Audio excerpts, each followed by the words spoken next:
Hello, I'm Stephen Prince, the author of The Warrior's Camera, the cinema of Akira Kurosawa, and I'll be talking with you about The Hidden Fortress.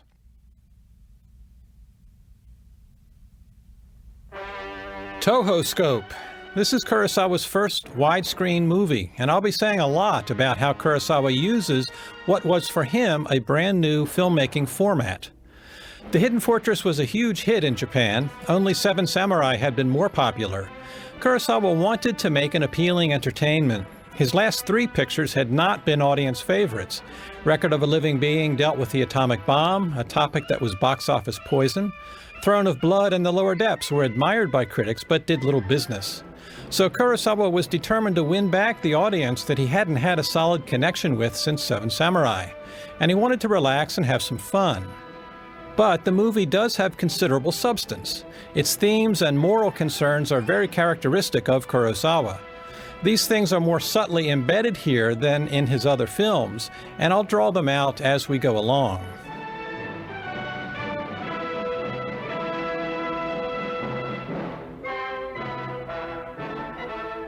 When the credits end, we will find ourselves in an opening sequence that is quite extraordinary for the manner in which Kurosawa has staged the action and the way that he plays it for the widescreen frame.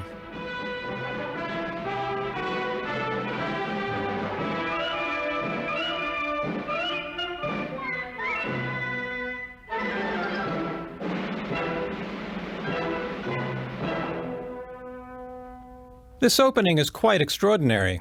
We plunge into action that is already unfolding and meet the commoners Tahei and Madashichi with their backs to the camera bickering about all the money they haven't found in the violence of the 16th century samurai wars. This shot runs nearly a minute and a half, and it looks to me like the camera may be handheld by the operator rather than moving on tracks. You can see the camera jiggling and bouncing. A conventional tracking shot would be more smoothly executed and would appear more stable. Perhaps this visual instability is just what Kurosawa wanted because it furnishes an apt metaphor for the chaos of the period and for the topsy-turvy events that we will witness. It's an upside-down view that he gives us. These flea-bitten commoners are the major characters. It's their point of view that we will follow. Kurosawa upends tradition by telling the story not from the point of view of samurai or royalty, but from the perspective of these two nobodies at the bottom of the social hierarchy.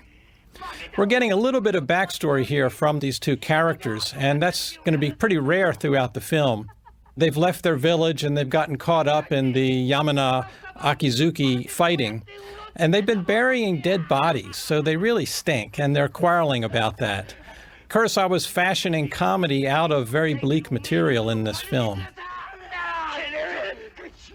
Now he shows us why he's so great. With this extraordinary perspective reversal, the dying samurai stumbles into the foreground, wrenching our eyes away from the two buffoons in the rear of the frame. This kind of dynamic perspective shift was a major influence on Italian director Sergio Leone, who used it as a recurring emblem of style throughout his films. The Hidden Fortress often is discussed for its influence on Star Wars. George Lucas transposed Tahei and Madashichi into the feisty robots R2-D2 and C-3PO. But I would suggest the much bigger influence was on Leone, and in particular on The Good, the Bad, and the Ugly, which owes so much to this film. And I'll say more about this later. Kurosawa had used a very tight framing to show the killing of that samurai. And that was a very shrewd change because the shift from the panoramic composition that we started with to the tight framing accentuated the violence. And it's bloody violence. Kurosawa showed us blood spurting from the dying man's mouth. Kurosawa brought a game-changing level of grunge and bloodiness to the samurai genre, which had been relatively chaste, and which under his influence became much gorier and more explicit about what swords and lances do to people. He took things even farther in his subsequent films, Yojimbo and Sanjuro. So we've got an interesting comedy in this movie. As I've noted, Kurosawa finds humor in things that are really pretty bleak. They're bickering about how much they stink. Another example is to take a look at this samurai on the ground. Dead men don't hold their arms up in the air.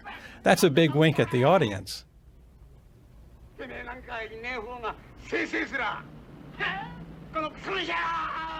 A soft-edged wipe takes us into a series of swiftly unfolding episodes showing Tahei and Madashichi's misfortunes.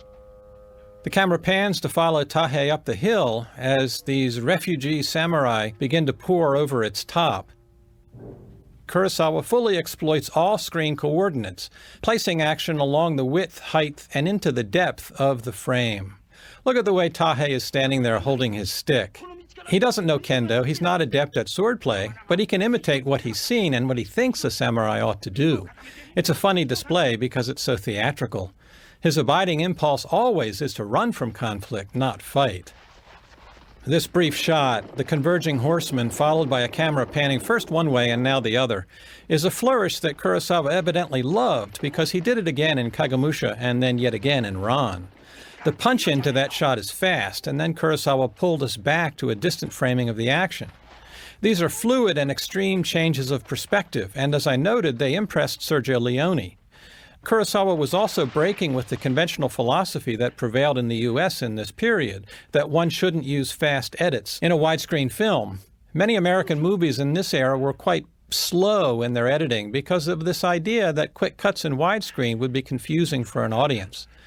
But Kurosawa shows us that widescreen and rapid editing are quite compatible. Cutting to Madashichi, we find him dressed in armor. The storytelling here is fast and quick. Kurosawa doesn't explain how he got the armor, perhaps he stripped it from a dead samurai. Look at the production design here.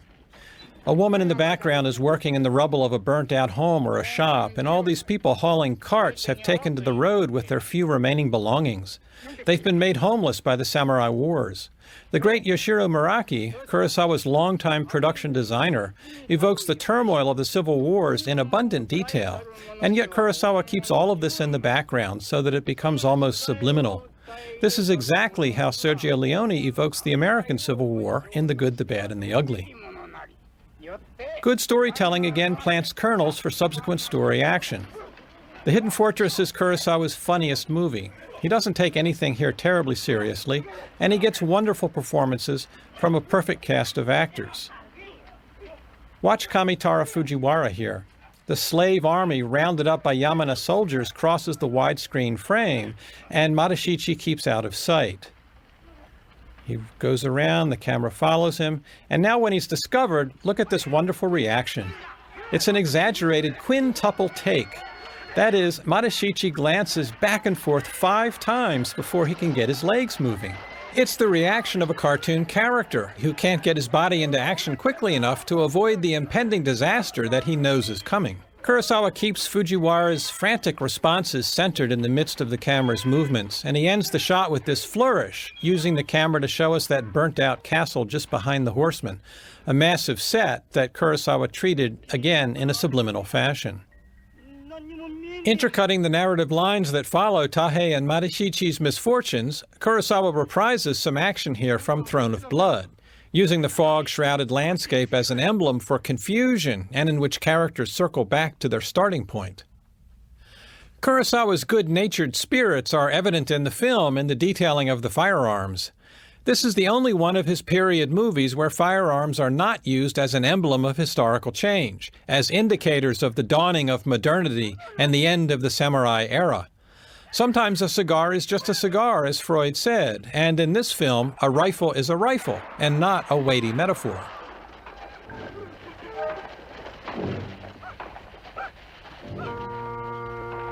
This scene change cued by the wipe is one of Kurosawa's most graphically elaborate transitions. If the viewer will pause the wipe when it is midway across the frame, you'll see that we've got vectors of motion in countervailing directions. Tahei and the pursuing Yamana soldiers rush down the hill on frame left, while the slave army trudges up the stairs on frame right. And these vertical motion vectors are bisected by the horizontally moving wipe. Then when the wipe's finished, the camera pans up to follow the slaves and reveals another mass coming down the stairs. It's a splendidly elaborate tapestry of motion. The slaves are digging graves. Evidently there are so many bodies that a slave army is necessary to dispose of them all, as Kurosawa suggests that the period's samurai wars involve a scale of violence that is quite massive. It's going to remain largely off-screen, though. We won't see much of it. We'll be made aware of it only indirectly. It's a fictional conceit that Kurosawa invents for the movie. In fact, the 16th century samurai wars did not involve the kind of widespread death that Kurosawa has evoked in his movies. He was a fine historian of Japan's past, but he was also a poet and an artist of the apocalypse, drawn to eras of historical crisis and cataclysm because they corresponded with his own experience of the world and of history. In his samurai movies, he tends to amplify the scale of violence, and in many of these movies, such as Seven Samurai, Kagemusha, Throne of Blood, and Ran, he's used it to develop a critique of history and indeed of the samurai genre itself. But not here, in The Hidden Fortress. The focus remains comic, as Tahei and Madashichi belatedly discover one another and call to each other as old buddies. This actor is Koji Mitsui, a Kurosawa regular whose most expansive role is in The Lower Depths, where he plays the gambler. Throughout this sequence, we're seeing some of the film's most elaborate and massive sets. The slaves have been herded into the ruins of a burnt-out castle, and Kurosawa gives us quick glimpses of the period's turmoil, using set design and narrative set pieces like the slave army to concentrate historical detail into these compact flash portraits. This traveling shot through the burnt castle is another splendidly choreographed widescreen showpiece. Kurosawa fills the frame with detail, the massive set, the torches, the numerous extras, all dimensions of height, width, and depth fully articulated. And as the camera follows the soldiers into the castle, the viewer is immersed in a three-dimensional way into this space. It's crucial that Kurosawa treats it holistically, that he keeps the shot going without cutting. It's hard to believe that The Hidden Fortress was his first widescreen movie because he shows such sensitivity for composing shots in this format.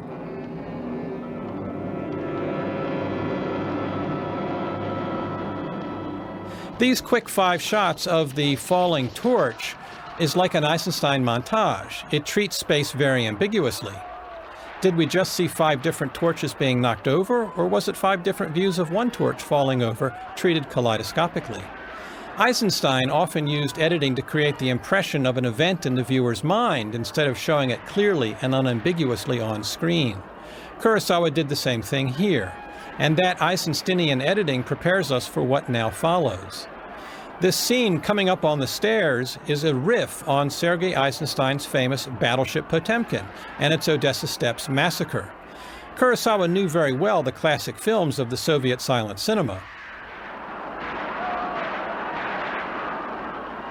There are strong traces of Eisenstein in Seven Samurai, and in Kurosawa's semi-documentary The Most Beautiful. Look at this extraordinary shot. This has got to be one of the best shots in all of Kurosawa's work. Such a feeling for epic widescreen composition. The Eisenstein material, then, in The Hidden Fortress is not so abrupt as it may seem. The scene is a riff rather than a slavish homage to Battleship Potemkin because Kurosawa choreographs the action quite differently. Eisenstein designed his scene as a showpiece for his methods of montage. He tore the action apart, splintered it into scores of shots that showed only fragments of the action, and he violated continuities of time and space throughout. Kurosawa doesn't use montage. He shows the action organically, using the widescreen frame to capture the epic scale of the action and the masses of energy involved in the surging crowds. And I have to say that I find Kurosawa's presentation far more dynamic and powerful than Eisenstein's, which comes off in Battleship Potemkin as being a little pedantic and dilettantish. It's also dramatically more satisfying because Kurosawa never loses sight of the human elements in the epic scale of action. Tahei and Madashichi's frightened, mouse-like efforts to survive, and now to escape, keep the action oriented in a comic direction. And they put an all-too-human, frequently a cowardly face on the slave revolt. In contrast, Eisenstein's characters are simply props for the historical symbolism of his political dramas, with the result that the children and the mothers and the other civilians undergoing the violence on the Odessa steppes remain cardboard figures that Eisenstein uses to illustrate his political and cinematic ideas. Tahei and Madashichi are cartoon figures, like here, but they're also deeply human, and there's no contradiction. He shows in them what being human is. Cartoon figures can get us to a purer form of truth than more realistically drawn characters can do. Caricature uses a few swift, bold strokes to make us recognize what is deeply familiar, and our two lovable scoundrels are caricatures in this way. When they steal the rice, we may not approve, but if we laugh, then we're nodding our heads in recognition of what Kurosawa is saying and showing. So they're going to have to find a way to get to safety across the Yamana border. They seize on the idea of finding the princess and collecting the bounty on her head. Their motives are mercenary. They want gold. They are bad men who have now turned bounty hunters, but Kurosawa presents them affectionately as endearing figures. Thus, the perspective is ironic. Viewed this way, the story in the film is about their search for gold. Shortly, we will meet the third bad man in the film, General Rokuruta, played by Toshiro Mifune.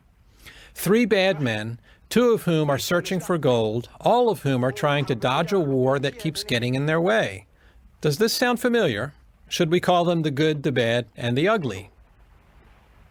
The actors playing Tahei and Madashichi are two of Kurosawa's most reliable players, and that the film works so well is due in great part to their shrewd and skillful performances. Minoru Chiaki as Tahei made his appearance for Kurosawa in 1949's Stray Dog as the proprietor of a nightclub, and he went on to play the priest in Rashomon, the Banquo figure to Mifune's Macbeth in Throne of Blood, and one of the most memorable of the Seven Samurai, Heihachi, the happy-go-lucky warrior whom we meet chopping wood. Chiaki often projected a genial, easygoing nature in movies, and so he's well suited to this comic role in The Hidden Fortress, which was his biggest role for Kurosawa, the one that gave him the most screen time. But after this movie, he largely disappears from Kurosawa's work, returning for what is mainly a cameo appearance as a journalist in High and Low.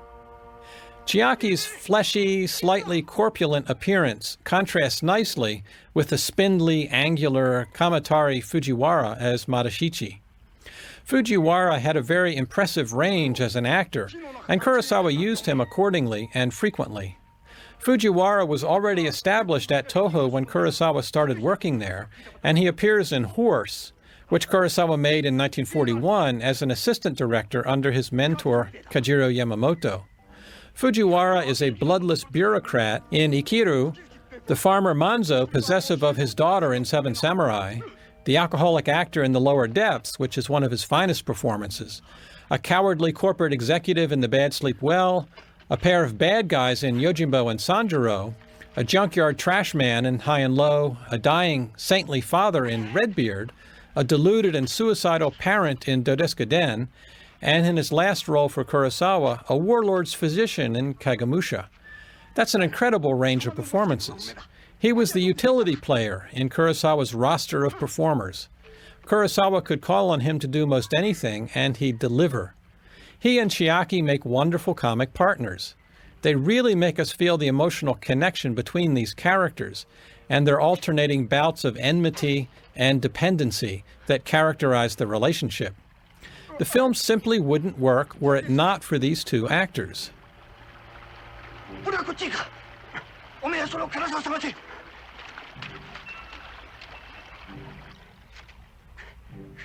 Now Kurosawa is going to give us a rather heavily edited sequence. Instead of letting the action play out in shots that last for a while, he's going to cut back and forth rather quickly between our two actors here. And the framing is going to be very tight. There's a lot of movement. They're skittering about looking for more of the gold. They're going to be moving in and out of the frame line. Instead of keeping things centered within the frame, as we've been seeing through most of the film, Kurosawa is going to let the action be a little bit boisterous here and convey that sense of energy by letting the actors kind of move in and out of the frame using this really tight compositional style.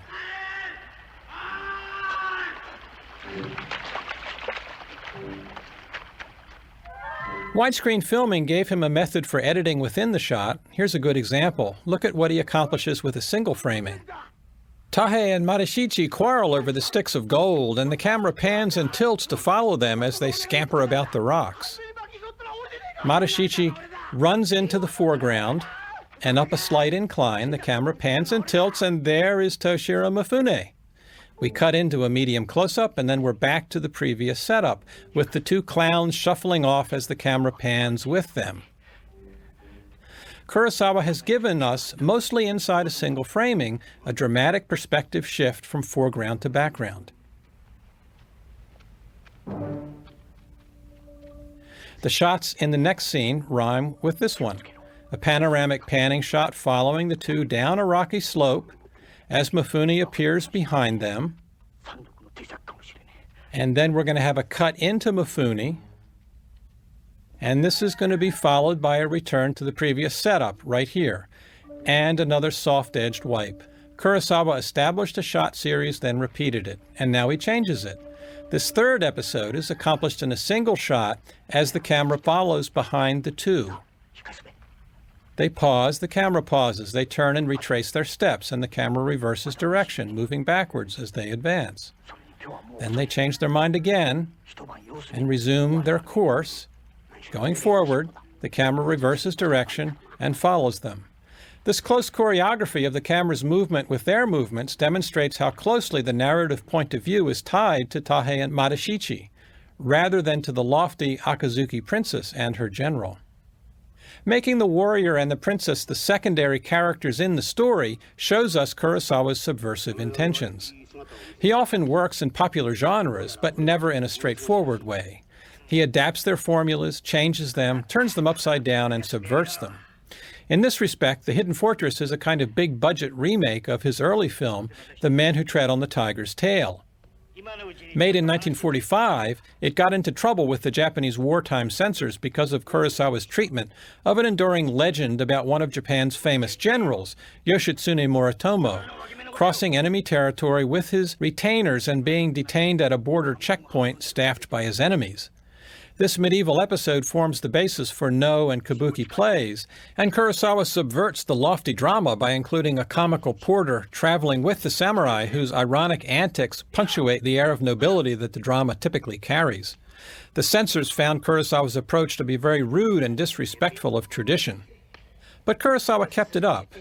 In Seven Samurai, 6 are lofty grand heroes, and the 7th is a comical buffoon who aspires to be one of them and whose antics undercut what would otherwise be pompous heroics. The hero of Yojimbo and Sanjuro behaves in every way that violates samurai etiquette and honor. General Takeda Shingen in Kagemusha is impersonated after his death by a common thief, and the traveling companion of Lord Hidetora in Ran, and who often rebukes him, is a transvestite entertainer.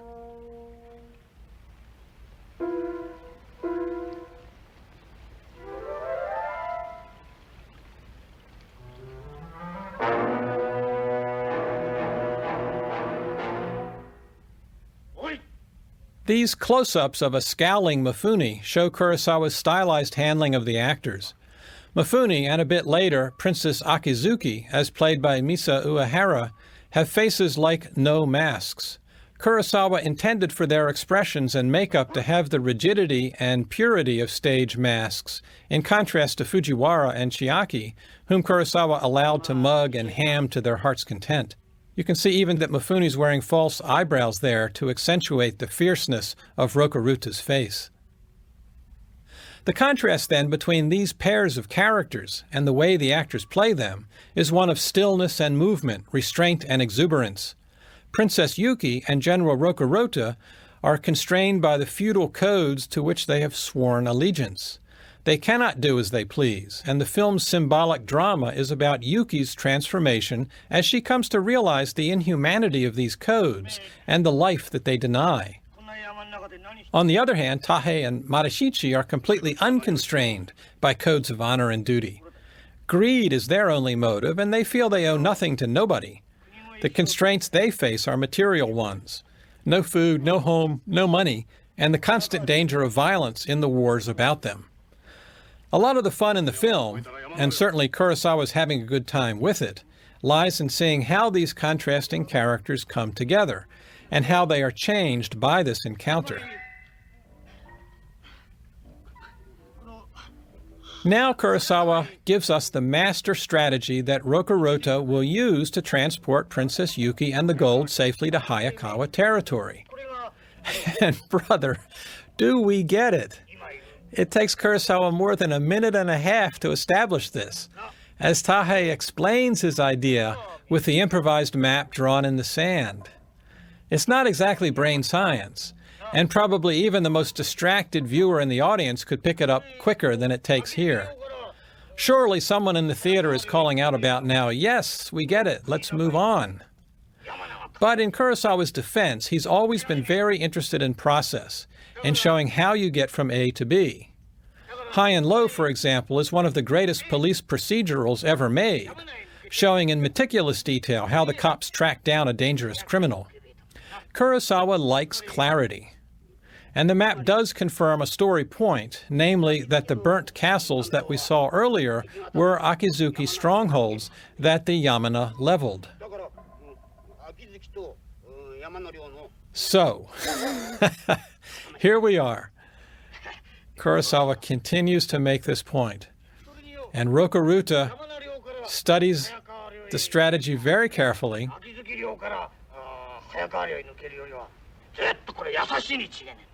You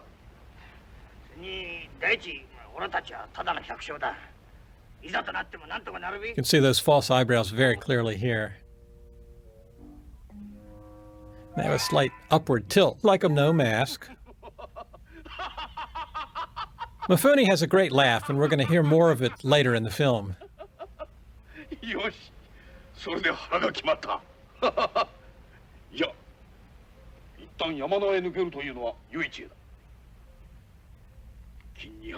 Now, what we don't know at this point is that Rokuruta had decided to kill these two.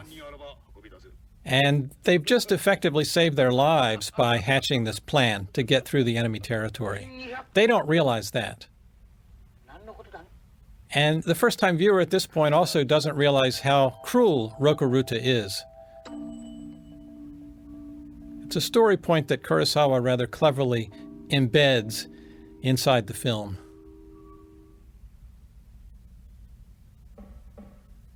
Throughout the movie, Kurosawa often will be using short focal length lenses to accentuate depth of field.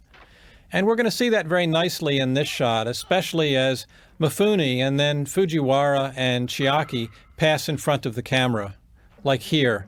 They're quite close to it, and they loom large in the foreground. At the same time, the rocky hill draws our eyes into the distance, so we've got a very striking interplay of close foreground and distant background objects. In this respect, the film is a bit different from Kurosawa's subsequent widescreen movies, where he shoots with telephoto lenses with long focal lengths to create a radical foreshortening of space and uses widescreen composition to accentuate this. In fact, Kurosawa had already begun to shift toward filming with long focus lenses when he was still working within the standard full-frame format.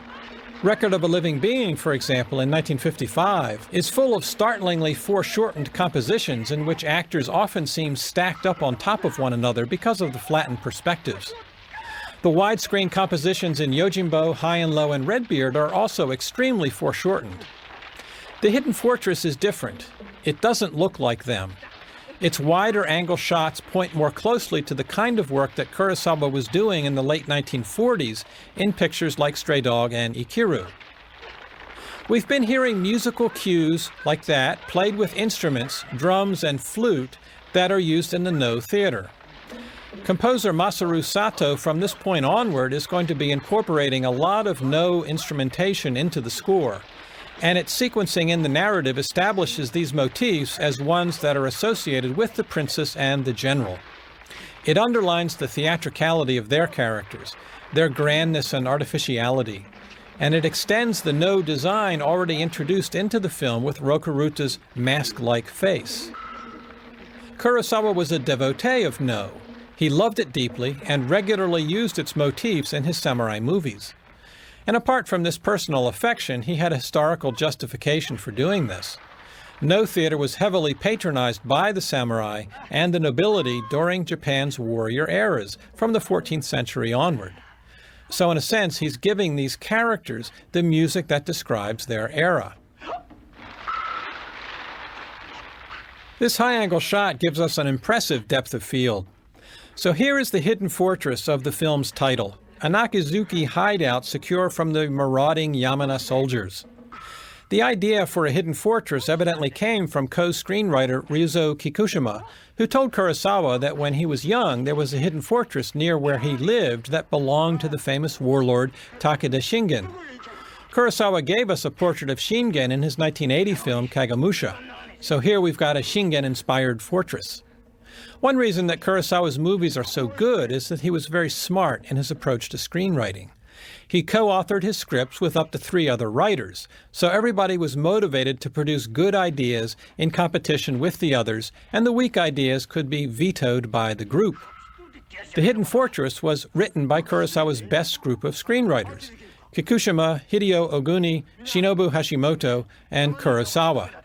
These are the writers who created stories for Kurosawa's masterworks of the 1950s and 1960s.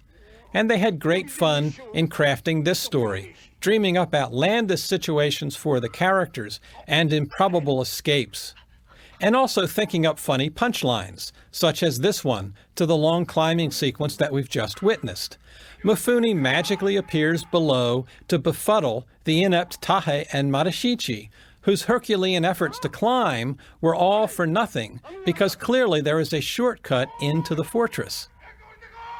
We've had a note from one of the drums used in the No Theater that will take us from the peak above the fortress to its rocky entrance below, and into another shot with exaggerated depth of field. The camera holds on Mifune in the foreground as the 2 peasants wearily approach from the background. The shot gives us another great example of Kurosawa's keen understanding of widescreen composition as an alternative to editing. He choreographs the characters' movements in ways that draw our eyes to different areas of the frame and to different characters, which is one of the functions that the use of editing and changing camera setups has traditionally achieved. Mifune's got a tough role to play in this movie. He doesn't get to show much emotion, nor does he get to do the endearing and funny things that Fujiwara and Chiaki get to do. His character is a little monochromatic. Rokuruta is a tower of strength that other characters bounce off of. In this regard, Kurosawa uses him much the way that John Ford often used John Wayne, an actor whose power could anchor a film while being a foil for the other actors and their characters. But here is an unusual scene for the movie where Mifune does get to be boyish and likable. Look at his reaction here. The legendary Akazuki Samurai General. He's got a wonderful laugh. It's fun and infectious. It's full of high spirits and good humor. Rokuruta Makabe, after all, is a grand joke. And here's a scene where Kurosawa invites us to share in the fun. The infectiousness of Mifune's laugh invites us to laugh along with him. We haven't heard Mifune this way in a Kurosawa movie since his performance as Kikuchiyo in Seven Samurai. And Kurosawa takes good advantage of this with a series of fine visual gags like this, as Rokuruta enters the underground passage, and the peasants peel back the cloth to reveal his laughing face. And we hear it echo through the cavern.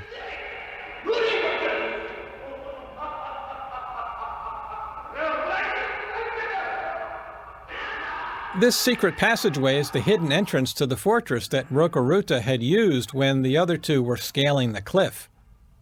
Kurosawa reprises a camera setup we've seen before, as everybody appears now coming down the slope.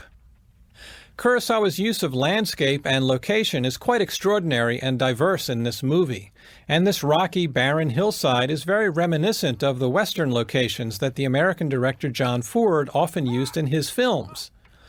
Kurosawa revered Ford's work. In his autobiography, Kurosawa wrote that next to Ford, he was just a little chick, and that he wanted to resemble Ford as he grew older. Indeed, the dark glasses that Kurosawa began to wear after meeting John Ford were, in part, an affectation that emulated Ford's distinctive appearance. Ford had met Kurosawa in 1945 when he was in Japan as a commander in the U.S. Navy, and they met again years later in London. Kurosawa loved the visual syntax of the silent cinema, And John Ford, who made scores of silent movies, had learned to tell a story visually, avoiding close-ups and effects that were dependent upon editing in favor of working inside the frame, extending shots with groups of characters in ways that portrayed the subtle interactions among them. As a Japanese filmmaker, Kurosawa, of course, was deeply invested in dramas involving group identities and group relationships, and he learned a lot from Ford about how to stage these things. And so, as he moved to widescreen filmmaking, Kurosawa seems to have renewed his attachment to Ford in that his staging in The Hidden Fortress emphasizes action within the frame more so than between shots. Aspects of this film in particular are very Fordian. The rocky location in this section of the movie, the manner in which Kurosawa is using Toshiro Mifune, and most explicitly of all, the film's title, which in its full Japanese version is Three Bad Men in a Hidden Fortress. John Ford's final Western of the silent cinema era was entitled Three Bad Men. And Kurosawa not only saw this film when he was 16 years old, but it deeply impressed him. During his adolescence, he became fascinated with cinema and began watching lots of movies. And in his autobiography, he identified those that left the biggest impression on him.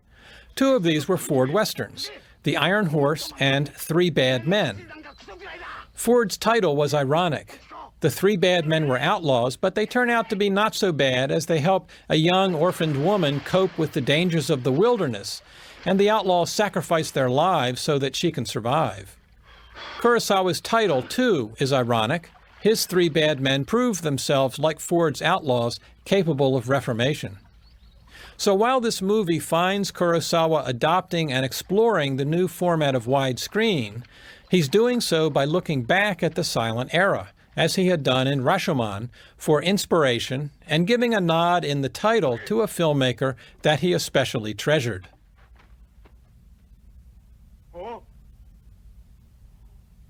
Look how close they are to the camera there. Kurosawa introduces Princess Yuki with complex widescreen choreography, and we hear the no flute. Her appearance is accompanied by this musical cue, continuing the pattern of identifying the warriors and the nobility in the film with the no. Kurosawa had used the no flute in films before to punctuate high moments of drama. He did so memorably in Seven Samurai for the scene where a farmer's wife, kidnapped by bandits, chooses to perish in a fire rather than be rescued into a life of shame. Kurosawa's composer in Seven Samurai was Fumio Hayasaka, a close friend that he regularly worked with until Hayasaka died during production of Record of a Living Being. Hayasaka's protege, Masaru Sato, finished the work on that film and then became Kurosawa's ongoing composer for subsequent movies. The score that he wrote for Throne of Blood, for example, is heavily inflected with the instrumentation of no. Sato was a very experimental film composer. The musical cue here is played by a saxophone in a jazzy, bluesy style.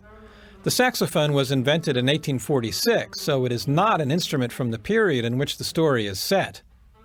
And as it's used here, it wryly comments on the action in the eccentric style that Kurosawa and Sato delighted in. Kurosawa was very fond of what he called the multiplier effect of image and sound, the way that properly chosen sound will change the image and take it to a new place and meaning. That's certainly the case here. We hear this music. Conventional movie music is not meant to be heard so overtly. Kurosawa had a very unusual approach to scoring his movies. Usually, a composer would write music for an entire scene, a practice known as underscoring. Kurosawa had very strong musical ideas, but no real training or abilities of his own. And instead of underscoring, what he wanted were striking musical cues that would stand out aggressively because they were not part of an underscore. So he'd ask Sato to write music for discrete moments in a scene or for particular lines of dialogue. There had been no music, for example, in the scene until Yuki appeared, and that musical cue, played on the no flute, stood out for its suddenness and its brevity. It sounded as aggressive as did the use of the saxophone as we led into this sequence. That's certainly a trick shot. I think if the viewer looks at that action closely, you'll see that it was filmed in reverse. Obviously, we don't want to harm our actor Minoru Chiaki.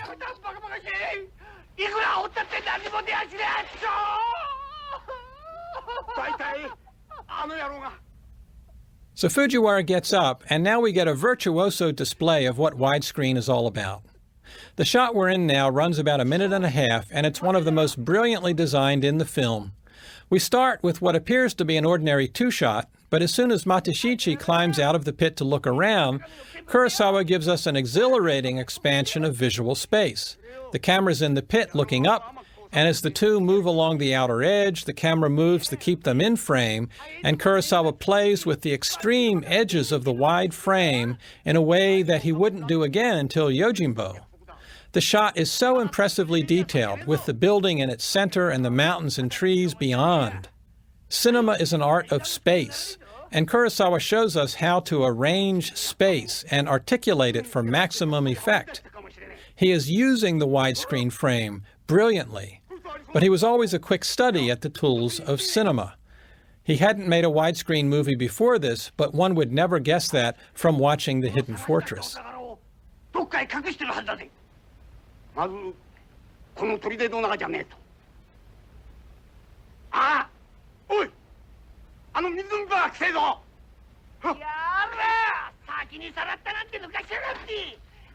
And he's going to hold the shot until they run out into the background, one up the steps, the other climbing up the hill there. Kurosawa likes wipes because they speed through a scene transition and move things along very quickly. That wipe raced across the screen in the same direction as our characters, making things even more dynamic. Now we're going to really get an opportunity to meet Princess Yuki, the most important character through whom Kurosawa will develop the film's underlying thematic and moral content. Indeed, she is the key core character of the movie.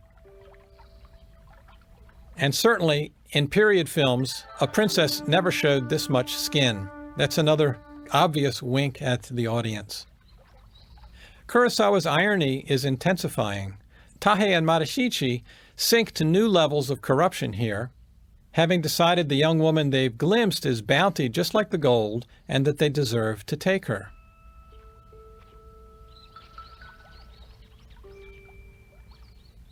The actress playing Princess Yuki, Misa Uehara, has had her appearance modeled on a no mask, with her eyebrows in particular a painted effect.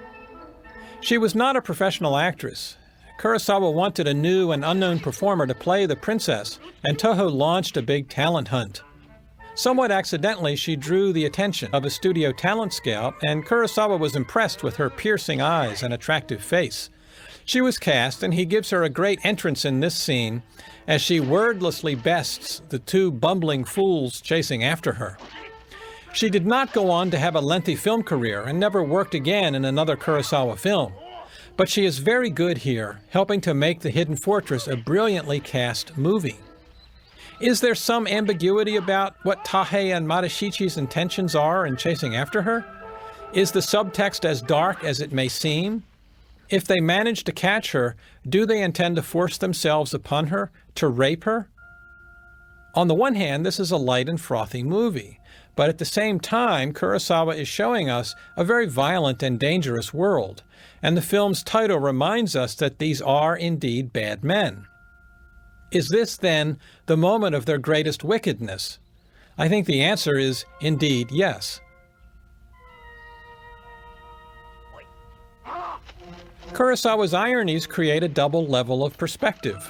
We're invited to enjoy the antics of these endearing rogues while being invited also to reflect on the self-serving, amoral behavior that they exhibit. In this respect, Kurosawa's use of the past is quite striking. He was very attracted to the samurai heritage. He took kendo lessons when he was a boy, and he was pleased to learn that his family had samurai ancestry. As a filmmaker, he did more than perhaps any other Japanese director to popularize samurai as archetypal movie characters. But he was also a serious student of history, and he based his period movies on extensive research into the past. His research left him with very few illusions about the brutality and the violence of earlier centuries. And he understood as well that treachery and betrayal and lust for power were enduring features of the samurai world. So his period movies are far from being mindless celebrations of Bushido, of a romanticized code of samurai honor. In Throne of Blood and Ran, he shows us a world where predatory behavior is the norm. And in Seven Samurai, his great epic of samurai honor, he makes it clear that the seven are exceptions, are atypical of their class. Unlike these movies, The Hidden Fortress is a kind of fairy tale, with a story about treasure, an endangered princess, and secret fortresses hidden in the mountains. But Kurosawa frames the fairy tale in a world full of predatory and brutal behaviors. Kurosawa gives us now another great shot where he's going to use complex choreography in the frame in an extended shot as an alternative to editing. And he can do it because he's got extraordinary depth of field. Look at how they loom into the face of the low-angle camera during this first part of the scene. They're as close to the camera as they look. Kurosawa holds this framing for a while, and then he moves the action into the depths of the frame and spreads the characters out as Tahei uses the pit as a barrier to protect himself from Rokuruta.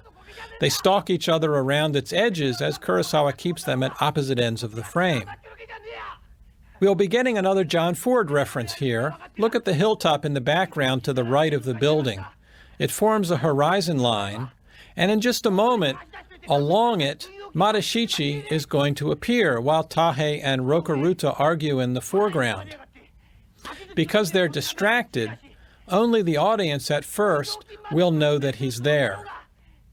So Kurosawa is going to hold this, and he's going to hold it, and he's going to keep that horizon line there. And then there comes Madashichi. We see him, they don't. This is a paraphrase of the famous shot in Ford's The Searchers, where Natalie Wood suddenly appears atop a distant sand dune, interrupting an argument between John Wayne and Jeffrey Hunter when they finally notice her approach. Now, this is an important story point. A first-time viewer of the film doesn't really get the full resonance of this. It's a plot development that deeply upsets Rokuruta. And we're going to go out of the scene with this close-up framing of Rokuruta and a more mid-shot and long-shot framing of the two scoundrels.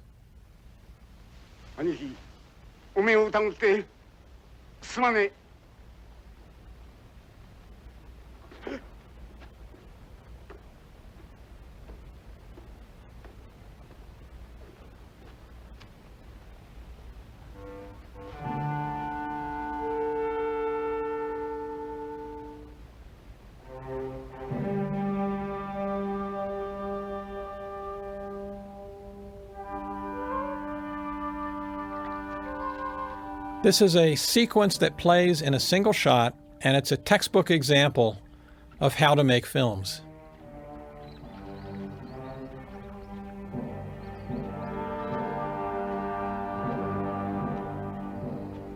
A wipe, and in a short sequence, Kurosawa plays Rokuruta's grief in statuesque terms. That is, he displays Rokuruta as a monument. The general shows ferocity, but not sadness. And he dominates the frame, as here, and moves with great intensity and deliberation. Composer Masaru Sato reprises the main theme and fanfares that we heard over the opening titles. And this musical cue adds to the monumental effect. These elements accentuate Rokuruta's grandeur, making him seem even more mythic in stature. But as we'll see in the next scene, Kurosawa is imposing again a subtle double level of perspective. Because if Rokuruta seems grand and mythic, he's also inhuman. His grandeur accompanies a loss of humanity, and he is about to be chastised for this by Princess Yuki.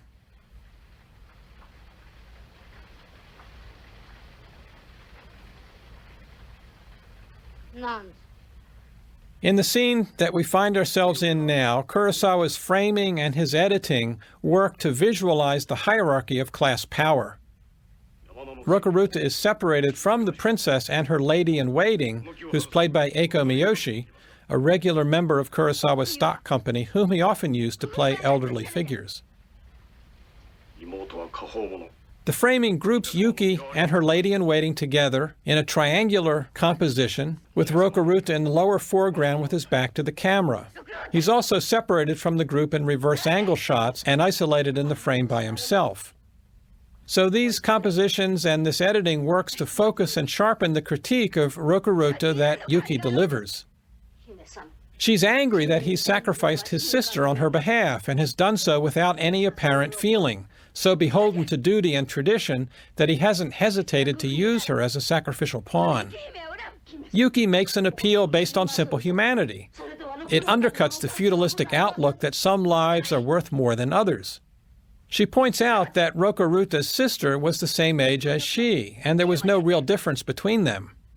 She finds the feudal ideal of sacrificing oneself to perpetuate the existing hierarchy of social power to be inhuman. She would have society be more just and democratic than it is, a desire akin to Kurosawa's own, one that he frequently has had his heroes express. The fate of the sister was a familiar one in the period. The use of doubles for royalty or warlords was a common practice. The surrogate was intended to draw an enemy's attention and thereby secure the safety of the head of the clan. Kurosawa explored this custom in great detail in his later film Kagemusha, made in 1980. In using his sister this way, Rokuruta was following tradition, and by doing so was being a good general according to the prevailing norms of behavior. Yuki, though, is a non-traditionalist. She's a rebel. As the Eiko Miyoshi character says, Yuki is stubborn and always tacks the opposite way from what is expected. This is a character trait that Kurosawa greatly admires. Stubbornness and rebellion against tradition are characteristics that all of his heroes share. And while Yuki is perhaps not a hero, she is the character that Kurosawa shows the most admiration for. And he uses her to deliver this critique of feudal behaviors and the passivity and moral complacency that they engender. Her lady-in-waiting is wrong. Yuki does shed tears, and we see it now in what is for Kurosawa a rare optical effect, this sustained superimposition. Yuki is the figurehead of the clan. She's just delivered a searing critique of the feudal order, and the superimposed images recuperate that critique back into the terms of the class hierarchy. Yuki cannot escape her heritage, nor can she completely transcend the laws and norms of her era. Kurosawa brackets this part of the film using this very lengthy fade, a type of optical transition that he doesn't employ all that often. He much prefers the wipe. The fade takes us from the preliminaries into the heart of the story, which will deal with the flight through Yamana territory to the border with the Hayakawa domain. We're almost an hour into the movie. That's kind of audacious when you think about it, and it suggests that he's taking a leisurely approach and having a good time with his story.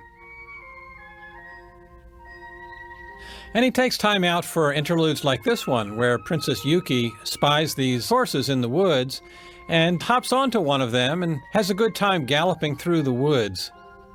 In spite of the danger that her group is in, she enjoys the new freedoms that the adventure is opening up for her.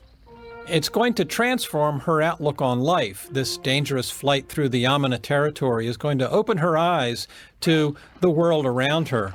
And so the interlude is not really as digressive as it might seem. Her most impressive characteristics, as we will see, are her abilities to live fully in the moment and to find sources of pleasure amid adversity. Rokuruta confers with another of the Akizuki generals, who is played by our old friend Takashi Shimura. After Mifune, Shimura is the most important actor to work for Kurosawa. Kurosawa used him as the moral center of numerous movies in earlier years. These included Drunken Angel, and especially Kurosawa's two back-to-back masterpieces, Ikiru and Seven Samurai. In an astonishing transformation, Shimura played first an old clerk dying of cancer in Ikiru, and then the great leader of the Seven Samurai, robust and powerful and athletic. But Shimura had aged, and now Kurosawa was using him in small roles as he appears here. His final appearance for Kurosawa was in Kagemusha in 1980.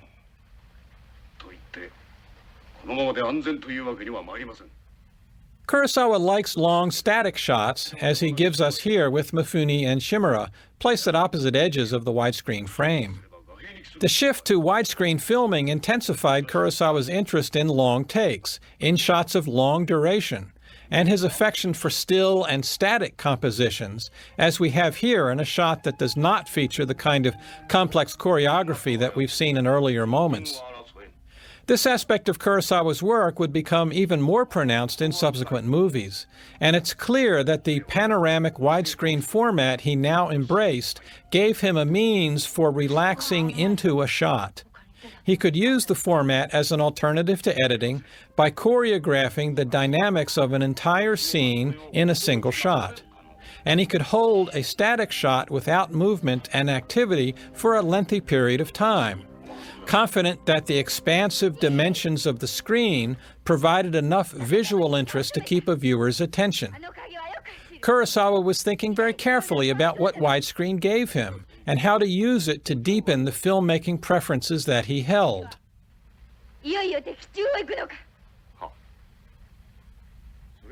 Kurosawa ends the scene on a light note, as Rokuruta tries to use reverse psychology on the princess to trap her into agreeing to be a mute. But as you can tell, she sees through this, and she understands that by the rules of their relationship, she's bound to agree. So she does, but she's fully aware of the trap that he's baited.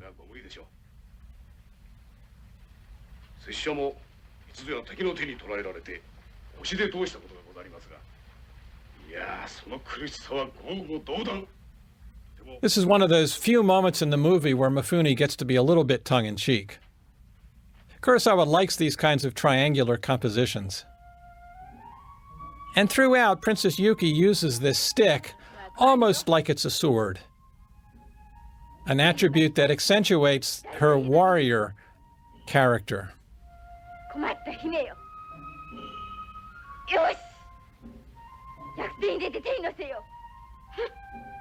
Takashi Shimura makes this gesture with his beard stubble. He grins throughout. The tugging at his lip and whiskers is a trademark gesture. It's one that he used to its best effect throughout Seven Samurai.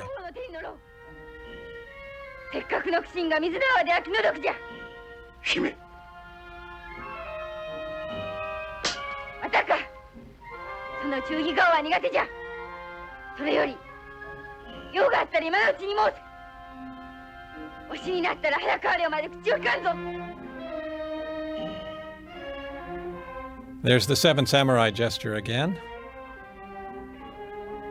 And Mifune picks up on it.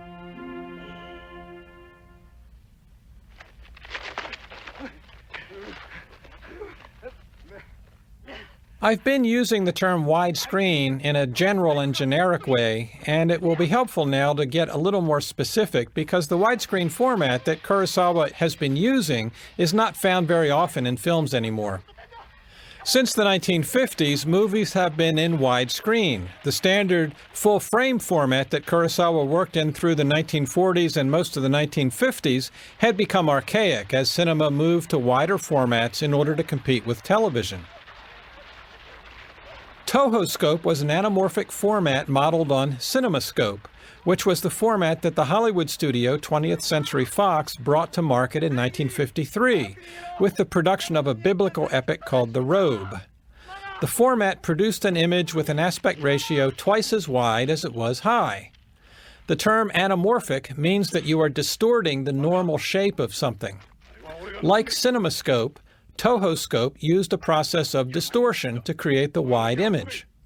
An anamorphic lens on the camera during filming captured a wide field of view and squeezed it horizontally so that it would fit onto the picture frames on film that were more nearly square in shape. When the film was shown in theaters, a corrective lens on the projectors unsqueezed the image, correcting the distortion and producing a widescreen image in which people and objects appeared as they normally do, except that now they were contained in a panoramic image. The advantage of the anamorphic format is that it was compatible with existing camera and projector equipment. All that was needed were the anamorphic and corrective lenses used during production and projection. Anamorphic widescreen had just come to Japan when Kurosawa undertook The Hidden Fortress. He was an early adopter of the format and an enthusiastic one. In Hollywood, there were a lot of silly rules about how you were supposed to work in widescreen, such as not cutting quickly from shot to shot. As we've seen, Kurosawa was bolder and more radical than his Hollywood counterparts. It is often said that anamorphic widescreen gives you a shallower depth of field than shooting with normal, spherical, non-anamorphic lenses. But The Hidden Fortress shows us quite clearly that this is not true. Kurosawa has used extreme depth of field in many scenes of the film. Toho scope did not make this more difficult for him to achieve. If anything, it facilitated depth of field effects because of the panoramic expanse in which depth of field choreography could now be carried out. The reason that conventional wisdom holds that shallow focus and anamorphic widescreen go together is that the anamorphic squeeze gives you 2 times the horizontal angle of view that a spherical lens gives you. Thus, a 50mm anamorphic lens would give you the same horizontal angle of view as a 25mm spherical lens. But because that 25mm spherical lens is a shorter focal length, it will produce more depth of field. A filmmaker working anamorphically can use a longer lens with less depth of field and still obtain a comparable horizontal angle of view. Kurosawa did move toward using longer lenses on his subsequent anamorphic widescreen movies, but he did not do so with The Hidden Fortress. He worked at shorter focal lengths with the depth of field results that we have seen. Another challenge that anamorphic widescreen gave him was to avoid its artifacts. The process of anamorphic distortion produces image artifacts that are unique to this format. Many of these are due to the way that the anamorphic lens bends and squeezes the image along its horizontal axis. Point light sources in areas of the image that are out of focus will often appear elliptical rather than round. Image flares tend to spike horizontally. Straight lines sometimes appear bent and curved. And characters can have what became known as the cinemascope mumps. When seen in a tight close-up, their faces can appear fatter than normal because the anamorphic lens doesn't squeeze everything together at the same rate. And the problem is particularly apparent with objects in the center of the screen. Kurosawa has avoided using tight close-ups when characters are screen center, probably in order to minimize this artifact. He's maintained a very good focus throughout the image, a notable achievement because another problem of the anamorphic format is that it is difficult to get crisp focus across the entire image. The area of optimum focus for a lens is known as its sweet spot, and anamorphic lenses tend to have a smaller sweet spot than do spherical lenses. Kurosawa has been very successful at minimizing the format's telltale artifacts. And he's done all of this while working with a cinematographer that he had only used once before.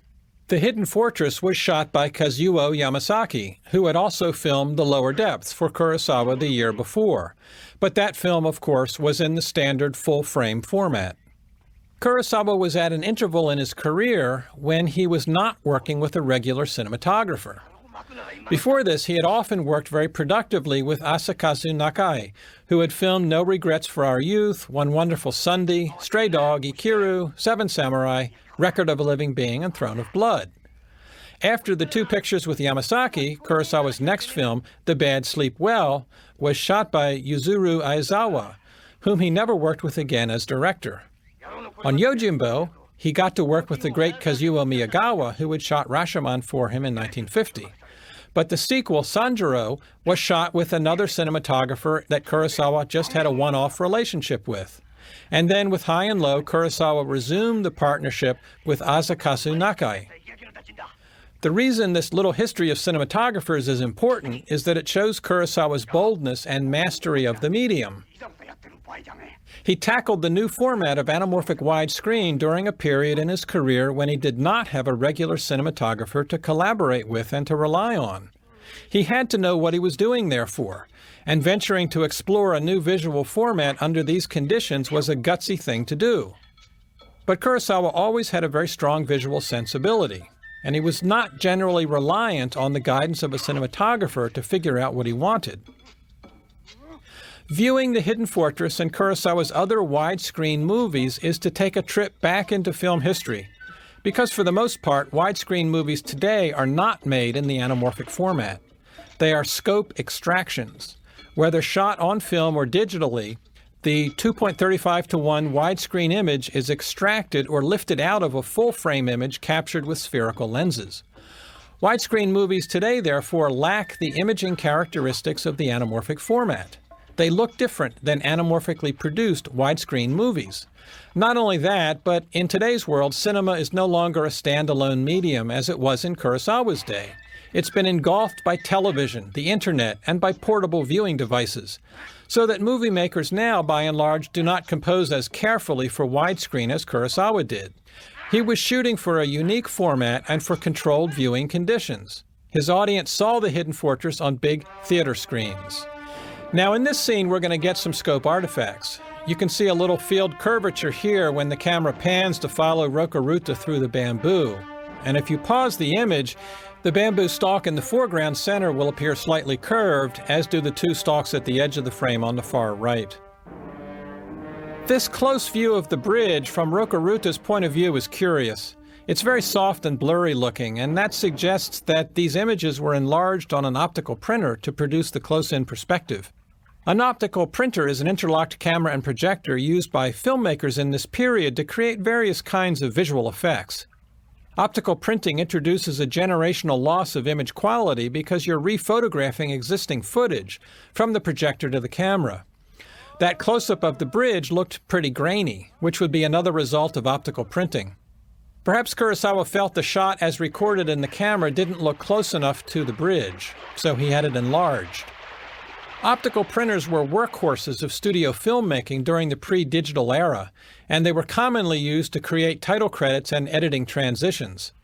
All of the wipes that we've been seeing in the film and in Kurosawa's other movies were created on optical printers. You would make a wipe by using a metal blade that's moved mechanically across the lens of the camera while it is rephotographing the existing footage of the outgoing shot, the one that will be pushed across the screen by the wipe. As the blade crosses the lens, it leaves an unexposed area on the film in the camera.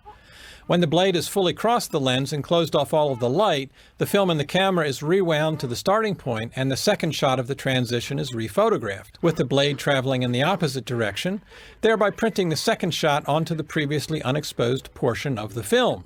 The result is a transition between two shots marked by a moving line as one pushes the other off screen. This is a really embellished shot, although it might not look that way.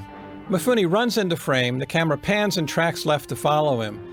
The camera moves forward to meet him when he walks into the foreground. When he moves off, the camera travels backwards. He comes forward again and the camera tracks in close to meet him, and then as he dashes right, the camera pans and travels in a 45-degree arc to follow him and reveal Yuki leading the horses. Kurosawa has choreographed a very elaborate set of movements, requiring that Mifune and the camera operator hit a series of marks so that the shot will work. In terms of story information, all that the shot conveys is that Rokuruta returns to the location where he had left the horses, and Kurosawa could have conveyed this information in a simple long shot without any camera movement. That, of course, would be routine filmmaking, and Kurosawa's decision instead to choreograph so much action in the shot tells us that he has a very sensuous approach to movie making, one that embraces and celebrates movement. And Yuki toys with Rokuruta a bit in this scene. She's saved their necks by retrieving the horses and foiling the peasants' plans to escape with them. But she doesn't make eye contact with her general. She treats him like the underling that he is. When Rokuruta smacks them, look how close into the frame they are, particularly Fujiwara and the sticks that he's carrying.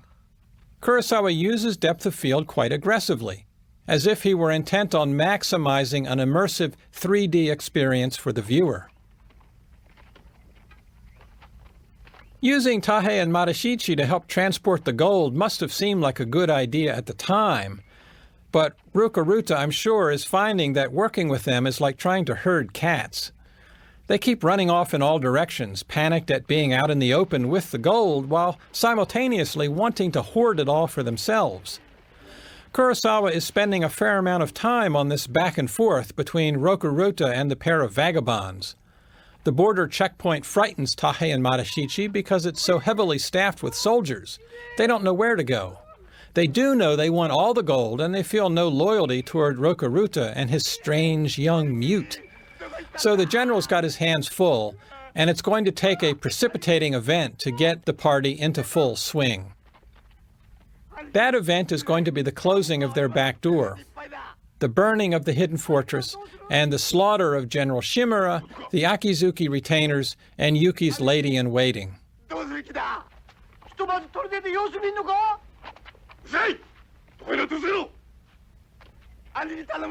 Of course, they will do anything but go away.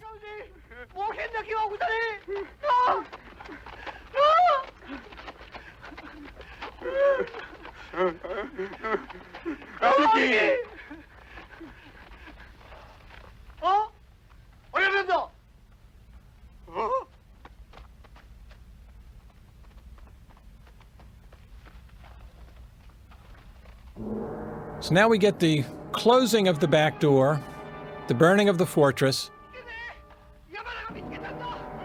and Kurosawa uses a low-angle framing to monumentalize Yuki and Rokuruta here as they contemplate this change in their fortunes.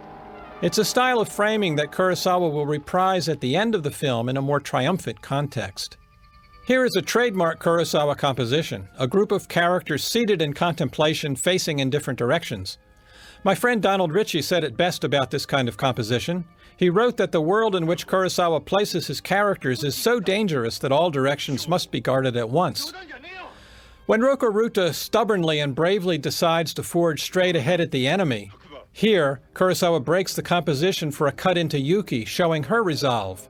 She's been waiting for this. I've mentioned that Yuki is the character who is central to the moral dialogue and themes that Kurosawa creates. But all of this is so subtly embedded in the Hidden Fortress, in comparison to his other movies, that one has to study Yuki carefully for the clues that Kurosawa is planting about her thoughts and responses. He shows her reaction to things quickly, or places her in the background of a shot. That scene told us that Yuki made her decision before Rokuruta does. That while he was still thinking about what they should do, she had already determined to meet the enemy directly by crossing the river and going through the checkpoint.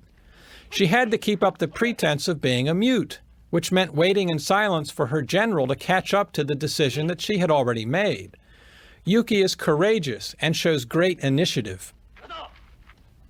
We've been spending the last hour or so in the relative isolation of the Hidden Fortress, but now in this section of the movie we're going to return to the turmoil of the Samurai Wars, and we're going to have production designer Yoshiro Muraki getting a lot more opportunities to give us lavishly detailed portraits of the historical era. Note the extreme frontality of this composition. The five-seated samurai, the stone porch, and the front of the building are aligned at a 90-degree angle to the camera's line of sight. The shift to widescreen filmmaking accentuated Kurosawa's interest in compositional frontality and in arranging characters and things across the width of the scope frame. It's especially noticeable in the later films Yojimbo and Redbeard.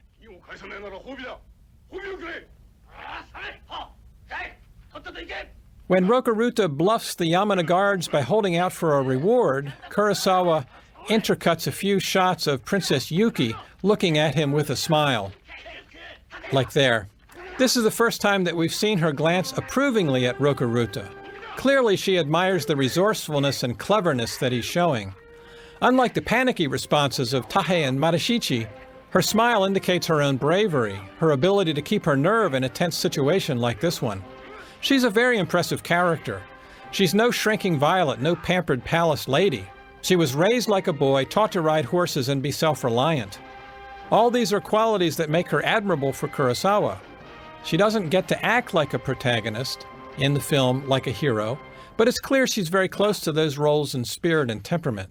And as we will see, Yuki's intelligence and wisdom produces a moral transformation in all of the other chief characters.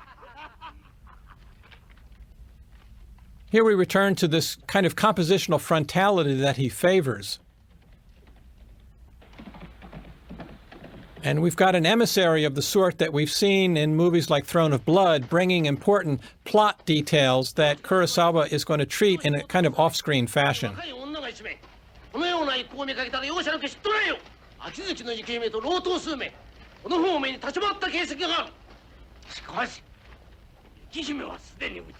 He likes to shoot mounted samurai using low-angle cameras. He's done that frequently in movies like Throne of Blood and Sanjuro. It accentuates their stature.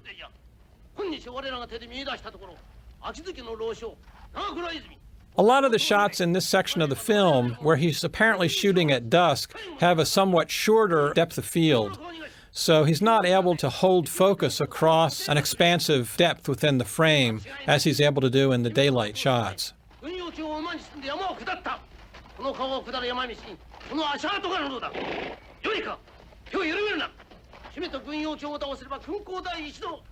So this guy's realized he's made a big error.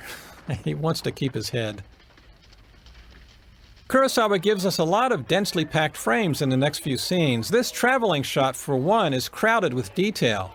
A pottery merchant in the foreground, a line of shops in the background, our heroes in midground, a passing group of Yamana cavalry with sashimonos showing the clan insignia, groups of wandering, prosperous-looking samurai, and an interlude for our sniveling cowards to whimper a bit more.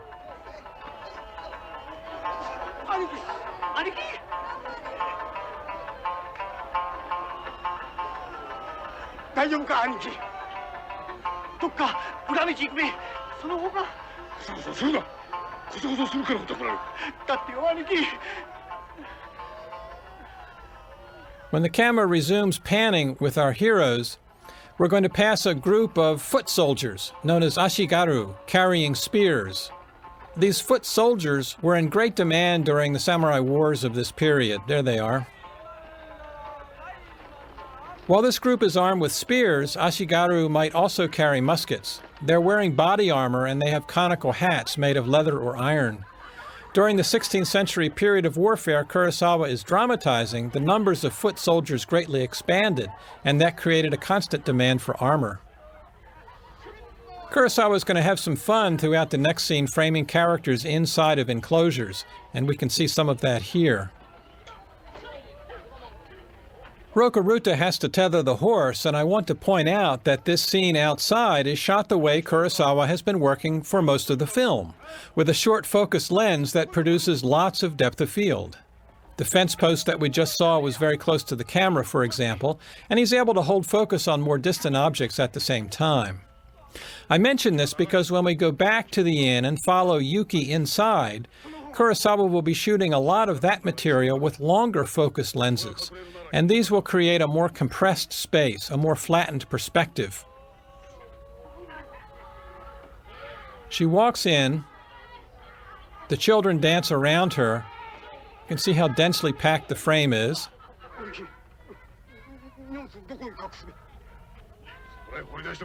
Tahe and Mareshichi can't think of anything but the gold.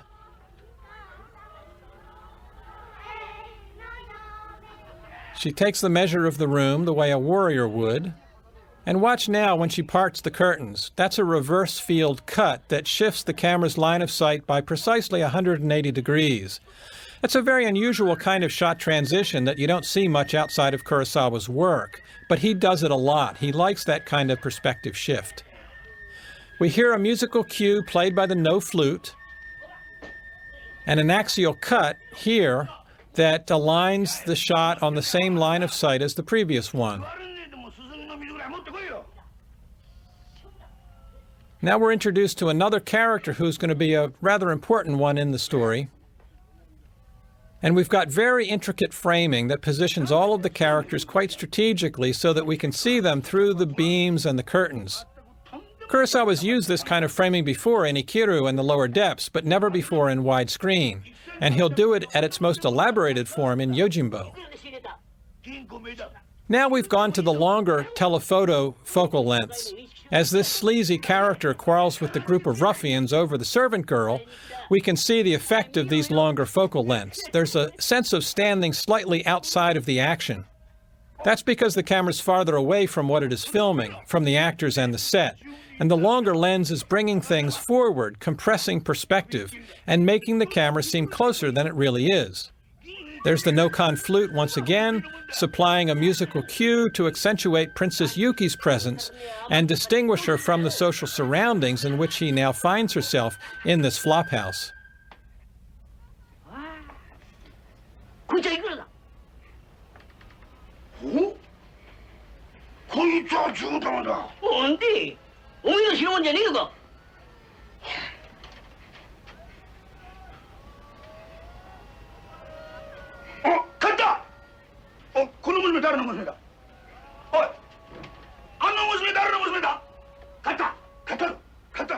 Kurosawa follows the action with a panning camera. And here's a great shot where we can see the telephoto perspective in especially exaggerated form, where we've got foreground, midground, and background character positions, but without much clear spatial separation among them. Kurosawa is developing a preference for shooting scenes with the camera far away from the actors, and this is going to become more and more pronounced in his later films. Again, that's quite different from how he's been working in much of this movie, but this scene in the flophouse shows us where his widescreen work will be heading. Now take a look at this shot. The camera looks very close to the three of them, but wait, there's a lot of space there because the samurai has just walked in between the camera and Mifune. Rokuruta's finally got his bluff called. He doesn't want to sell the horse, but he's got no choice, because the samurai's prerogative can't be challenged by the sort of commoner that he's pretending to be. So in this scene, we're seeing dramatically the way Kurosawa's films are going to be appearing from now on in terms of foreshortened perspectives.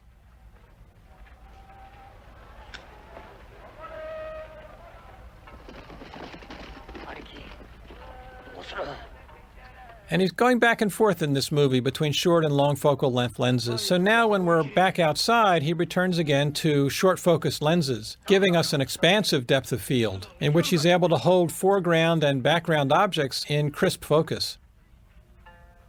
And the composition is very rich. We have a lot to look at, both across the frame and into its depths.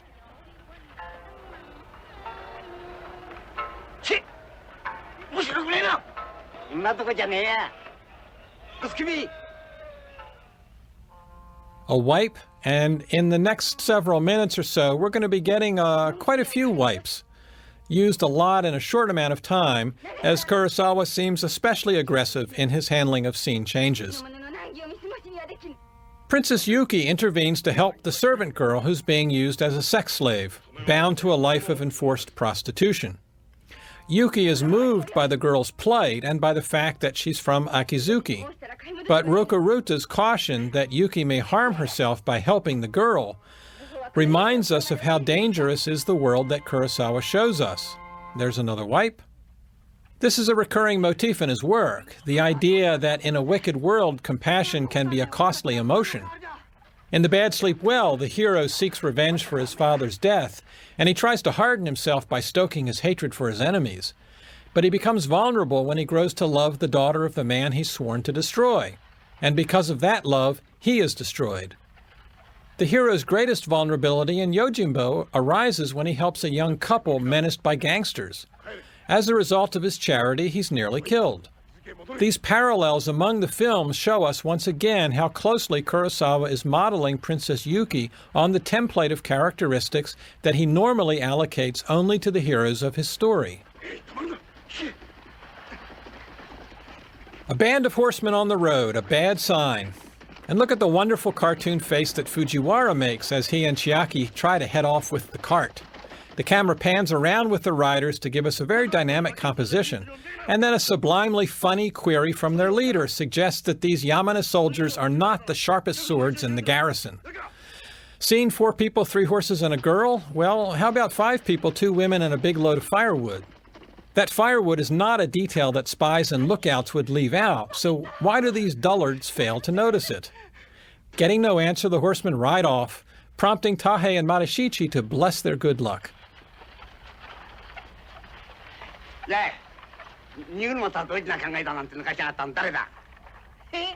They oscillate between happiness and despair throughout the entire film, up and down, up and down.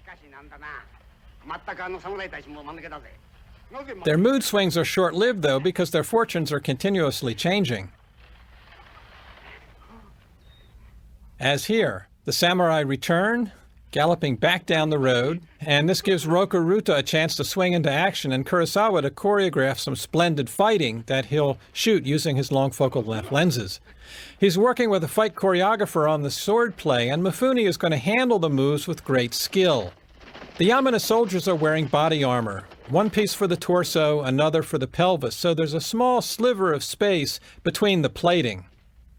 Now, Rokuruta could probably do what we're going to see him do with the first man, draw his sword and stick him in the vulnerable spot, the open area between the plates. But with the second guy, when Rokuruta makes this wonderfully emphatic cut across his chest, it seems very unlikely, especially since he slices on an upper diagonal. We've got now one of Kurosawa's great all-time action highlights. The filmmaking is brilliant. Kurosawa is going to give us initially an 8-shot sequence as he cuts back and forth between the two riders here and Rokuruta. Panning shots are used to follow Rokuruta. Stationary shots show us the two riders, and that creates a sense of inertia for them.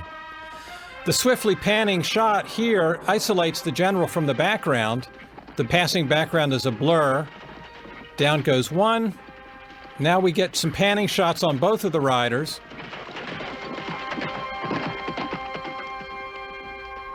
And Kurosawa intercuts these with close-ups of the horse's thundering hooves.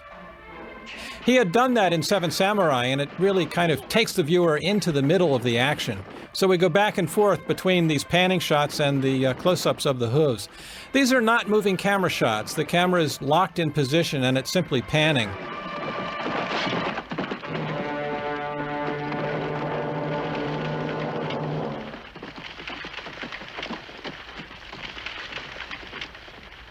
The general meets an old friend and adversary, Tadakoro, and we meet an old friend, Susumu Fujita, the actor who plays Tadakoro. Fujita had a very appealing, boyish charm, and he was Kurosawa's first leading man back in the 1940s when he started directing films.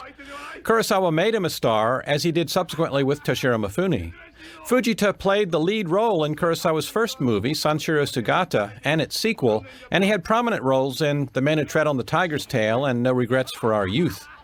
Kurosawa stopped working with Fujita when the actor left Toho during a series of divisive strikes in the late 1940s, and his appearance here in The Hidden Fortress marks his return to a Kurosawa movie. It's good to see him again after such a long hiatus. So now the general's going to find just the right spear, and Kurosawa will cut to this really impressive high-angle shot. Look at the way he fills the frame here. Tadakoro's men surround Rokuruta in a circle, and their awareness of Rokuruta's power and the danger he poses is evident in the way that they react in an electric fashion to his every move. In the background is Tadakoro's encampment, known as a maku, made of silk sheeting that could easily be put up and taken down, and it's adorned with the clan insignia. Samurai used these maku when they were on a campaign or an outdoor exercise. Tadakoro is working for Rokuruta's enemies and is probably in the field to apprehend Princess Yuki and her party. So it's a perilous situation for Yuki's group, but Rokuruta is joyously taking time out for this old-fashioned duel with his friend and adversary. Dueling was a venerable samurai tradition, and Japan's greatest legendary swordsman, Musashi Miyamoto, spent his life on the road seeking opponents for dueling in order to perfect his skill. Skirmishes with a worthy adversary could increase a warlord's fame and power, as it did for Shingen Takeda, the warlord whom Kurosawa dramatized in Kagemusha, and who fought a series of battles with a rival clan and its leader. So Rokuruta's invitation to Tadakoro to fight is a sign of mutual respect and of membership in a kind of brotherhood of arms that he shares with nobody else in the film. Kurosawa had never before filmed a duel with adversaries using lances. He had done sword fights and would continue to do them with great skill. And I think this poses a question about why he has the characters using these particular weapons. It might have been the challenge of doing something new, but I think it also was due to Kurosawa's feeling that there was a visual connection between how Rokuruta and Tadakoro would fight with lances and the widescreen. Swords place adversaries close to one another. Rokuruta and Tadokoro must stand farther apart to wield the lances, and you can see how Kurosawa takes advantage of that to create these marvelous compositions that maximize the horizontal dimension of the screen. He holds many of these shots for a long time, emphasizing the spread of information across the screen. Masaru Sato has scored the fight with no percussion and the flute that derives from the no. The no instruments add a formal and very traditional component to the fight. The no is Japan's most elegant and aristocratic form of theater, and one that's deeply steeped in samurai culture. Kurosawa felt a profound reverence for the no.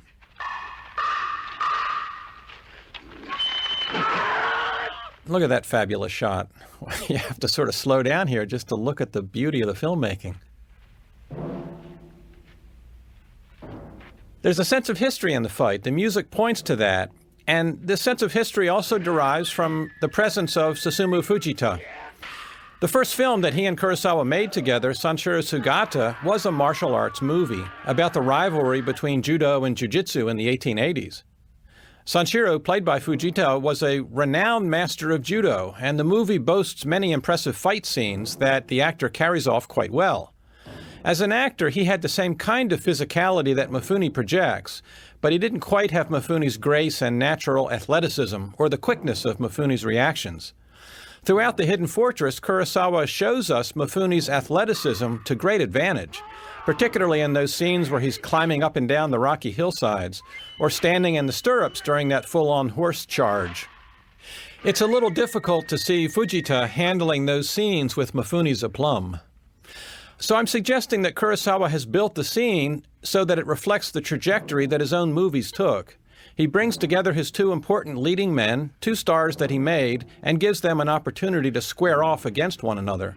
It's a nod and a wink at the audience by Kurosawa. And he did it again in Yojimbo, where he cast Fujita as a sword instructor and bodyguard, a full-on rival of Mifune's samurai. They don't square off in that movie.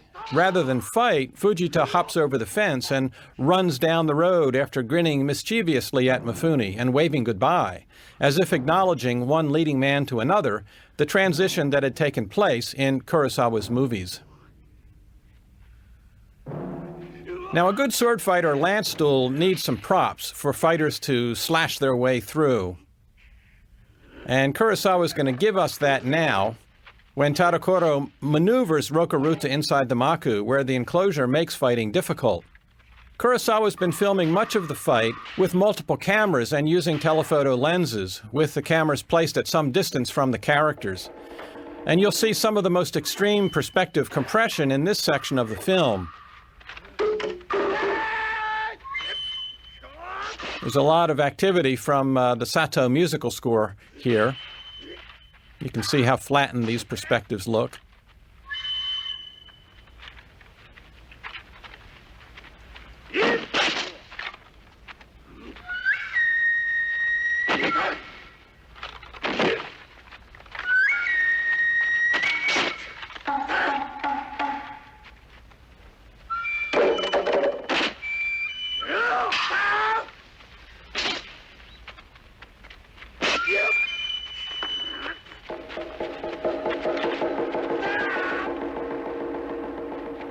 And now in a two-shot, where Mifune will begin swinging his lance at Fujita, we will see really extreme spatial compression.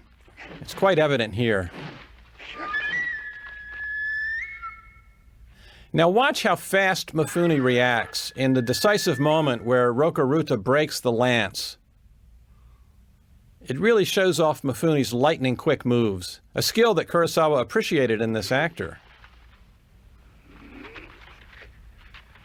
Wielding his own spear, Mifune's got to move in very quickly, bring his leg up, smash the opponent's lance, and then move back out and lower his own lance at Tadokoro. There's no fakery. Kurosawa's going to show us all of that in one shot. So Mifune has got to be spot on in his moves. And as you will see, he is. Look at this. Fast, back, and out. Rokuruta's victory now creates a problem for him. Tadokoro has lost the fight, and to keep his honor, he must meet his death at Rokuruta's hand stoically and calmly. But Rokuruta doesn't want to kill him. He likes Tadokoro, so he spares his adversary. This is an interesting moment for Rokuruta. Princess Yuki has criticized him for being inhuman and unfeeling and for being too rigid and mechanical in his devotion to duty. Now he is anything but that. In sparing Tadokoro, he breaks the rules of their encounter, and in doing so, he inadvertently shames Tadokoro, leaving him humiliated in front of his own men. This is a surprising move from Rokuruta, who till now has been a real traditionalist. Princess Yuki has been the rebel and the nonconformist. Kurosawa is going to emphasize Tadokoro's humiliation here, going out of the scene with these close shots of the general, knowing he's got to turn and face his own men as a survivor who's been defeated. Perhaps some of the humanity that Princess Yuki has achieved has rubbed off on Rokuruta. If so, this process of moral transformation is a further indicator of Kurosawa fashioning Yuki with the attributes he normally reserves for his heroes. Now, Tadokoro does have one option for sustaining his honor, and that is to commit suicide, which is an allowable and even praiseworthy course of action for a samurai who's been captured by an enemy or who's lost a fight on the battlefield. Just as Rokuruta, though, surprises us with his gesture of mercy, Tadokoro is going to surprise us too, because we're going to meet him later in the film and we'll see that he has not opted for suicide. Neither man has claimed what rightfully and by tradition belongs to them. Kurosawa never filmed a scene of ritual suicide or allowed it as an option for any of his characters to choose. So the outcome of the fighting scene between the generals fits that pattern within his work. I think, though, that there's an additional element that was working in that scene, which helps make it a commentary on Japan's World War II experience. The nation had marched lockstep into the abyss of war, causing massive death and destruction because of devotion to the emperor and to political authority, values that had been instilled in people as an absolute good. The mindlessness of such devotion to authority disturbed Kurosawa, and that's one reason that he gives us Princess Yuki as a character who is suspicious of those who slavishly follow authority. During the war, Susumu Fujita was a star of propaganda movies in which he played gung-ho soldiers fighting and sacrificing themselves on behalf of the emperor. After the war had ended, Fujita came to feel badly about having been that kind of role model for young Japanese, many of whom had gone to war with his glorious image in their minds. In denying Tadokoro the ultimate sacrifice, then, Kurosawa is countering this heritage that had such terrible consequences for the nation, and it might also be said that he is rescuing Fujita from having been enmeshed within it.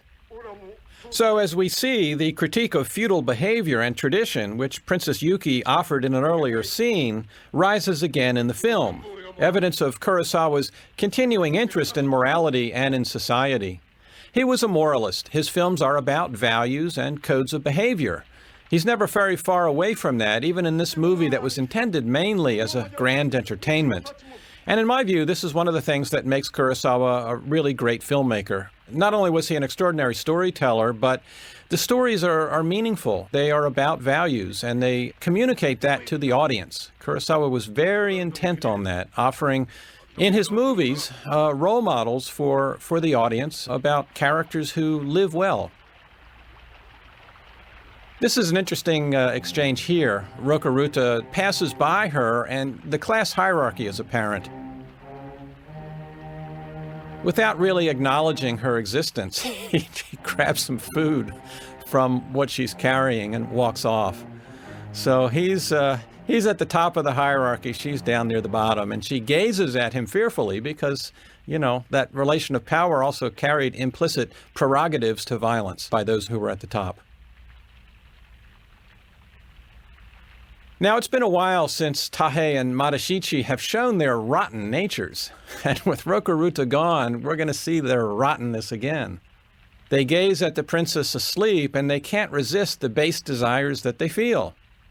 These two are in a long line of Kurosawa characters who are presented as caricatures, as exaggerated grotesques. One critic has described this in Kurosawa's films as a kind of reverse anthropomorphism, showing human beings in animal terms. So they've got to choose lots.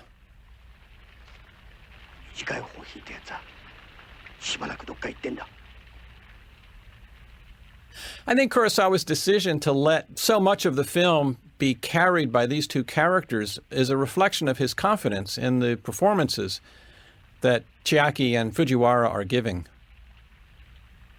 He clearly likes these actors and respects what they do.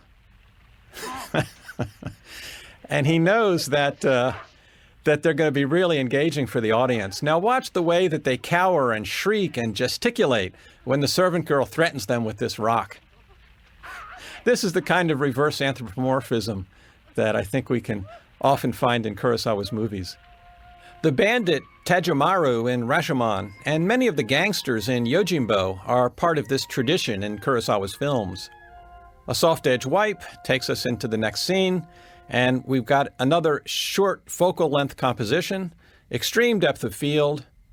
You can see how much depth we've got here by looking at the difference in size between Tahe and Madashichi in the foreground and Princess Yuki in the background. Look how small she appears relative to them. That's an exaggeration of perspective that the focal length of the lens is creating.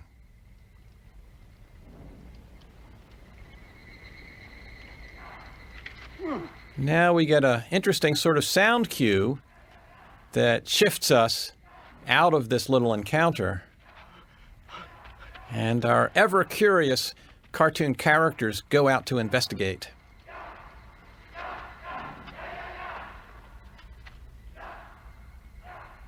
And watch what Kurosawa gives us in this next scene.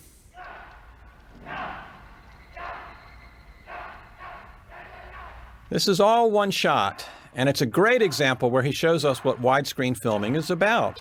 We start on a tight shot of them coming through the weeds, then we pan around to open up the frame with this distant procession heading to the fire festival.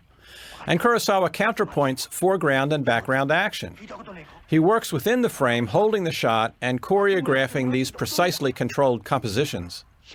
He uses the widescreen frame as a unit for storytelling, relating narrative action to visual design in shots that he often holds on screen rather than cutting, as he's doing here. Filmmakers today tend not to do this because almost all movies now feature quick cutting, which devours the compositions that a filmmaker and cinematographer might otherwise create. Now there's a group of ashigaru who are carrying rifles.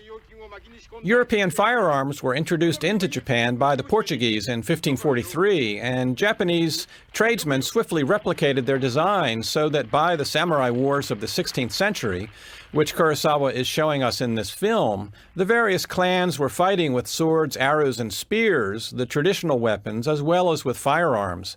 Samurai became very proficient at using firearms, although it was the sword that remained most associated with Bushido, with the ideal way of the warrior.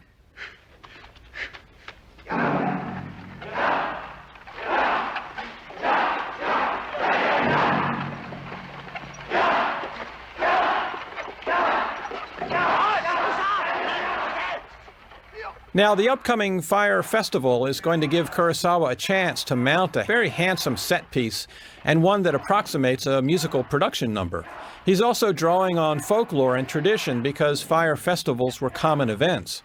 Fire festivals might be held for various reasons, such as appeasing the gods, ensuring a bountiful harvest, or to symbolically regenerate oneself or the community. There's some really interesting depth of field coming up here. Look how close the horse is to the camera.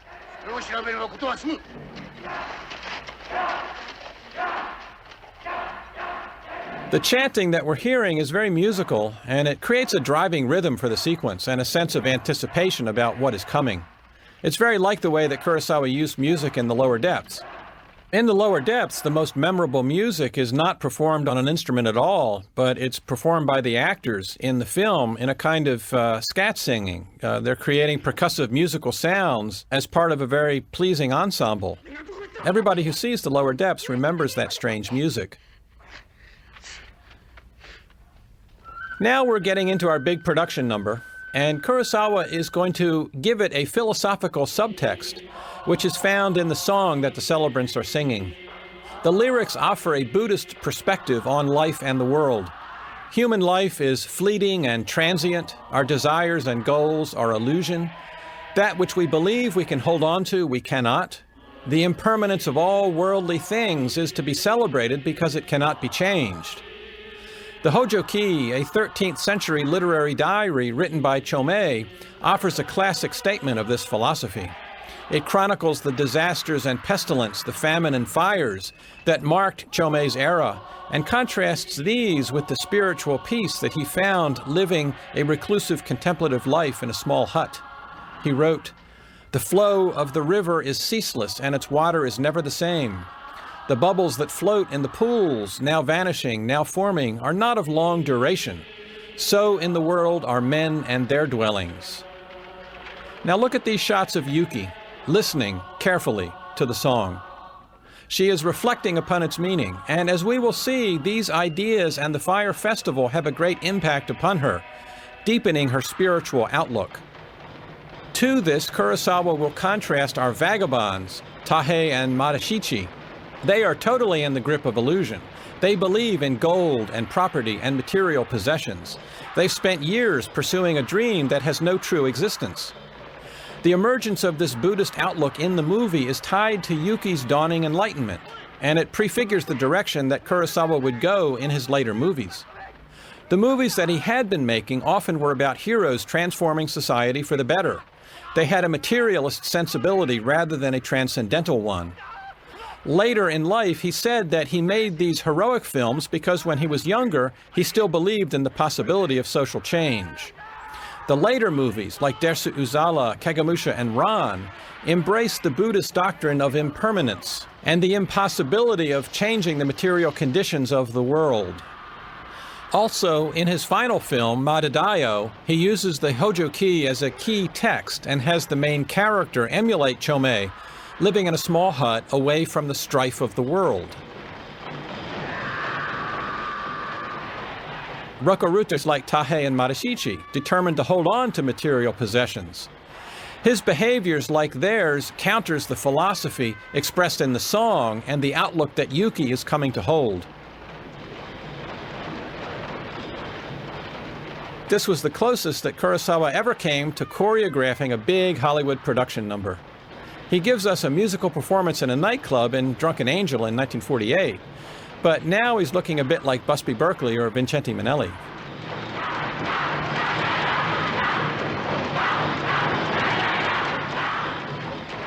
Yuki is smiling and relaxed. She's enjoying herself. She's got a calm and peaceful center. She's beginning to live according to the meaning that has been expressed in the song. A very nice transition from the frenzy and heat of the festival to this quiet and fog.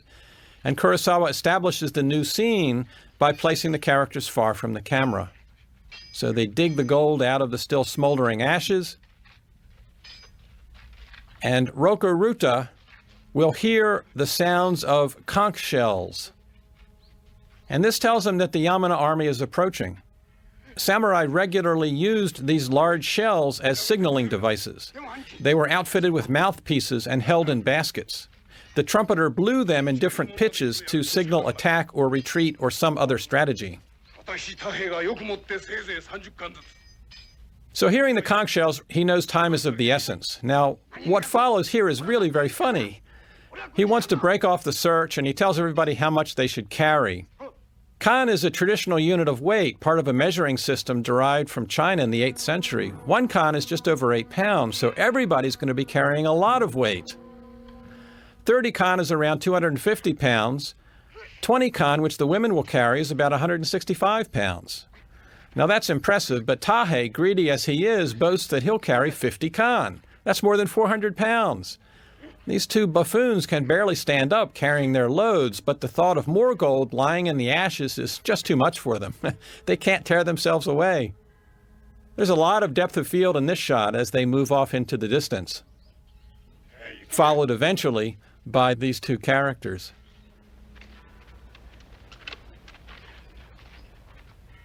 Very nice shot. You can see the trumpeters here and the conch shells carried in their baskets. I love this sequence in the film. It's so atmospheric, with the fog and the sound of the trumpets creating a rather eerie mood.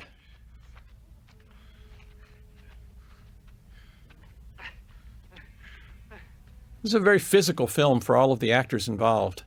There's a lot of activity, a lot of movement, a lot of travel through rather dense landscapes. Kurosawa likes these kinds of compositions, where he artfully arranges characters inside little openings created in a densely packed frame.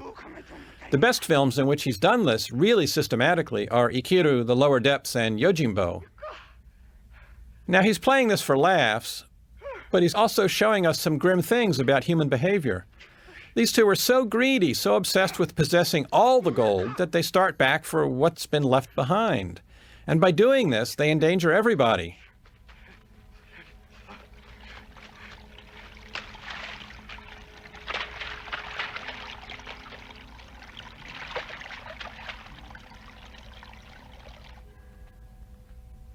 Yuki is very calm, very detached.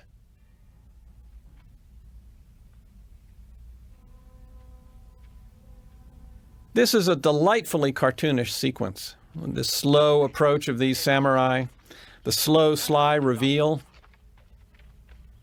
Tahei and Madashichi are oblivious to their surroundings, so they don't see the approach of their enemy. And in this scene, everybody is absurdly inept.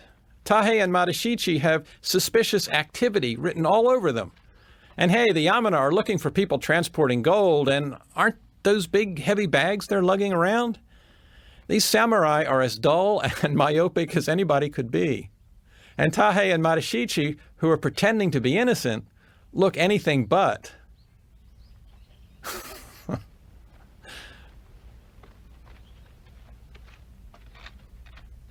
Oops. Maybe we better pursue them. This next scene here begins with some wordless interplay between Yuki and Rokuruta that clarifies the change that has come over her. Everybody's life is in maximum peril, the Yamana are about to capture them, and she's at peace. She gazes serenely at the forest and finds pleasure in the song of the bird, and Rokuruta looks at her as if to say, "What's up? What's up with her attitude?" What's up is that she has attained enlightenment, a kind of satori, the spiritual understanding of the essence of things that is prized in Buddhism. She has achieved an absence of self, a detachment from the flux of the material world that surrounds her, and she's alive to the beauty that is found in small things, such as the bird call. And consistent with the experience of satori, she has attained this wisdom through experience and without words, without relying on language. Alone among the members of her party, she has achieved a state of transcendence, a release from the strife that surrounds her. When these dim-witted Yamada samurai follow them into the camp, Rokuruta leaps into action and disarms them. And as he does that, Yuki gazes on this activity with serene detachment. She has been transformed by her experiences. Tahei and Madashichi, alas, have not. They remain both victim and exploiter. And so when the group moves off and the two samurai are recruited into service as a kind of pack animal, Tahei and Madashichi drive them on, lashing them forward as if indeed they were pack animals.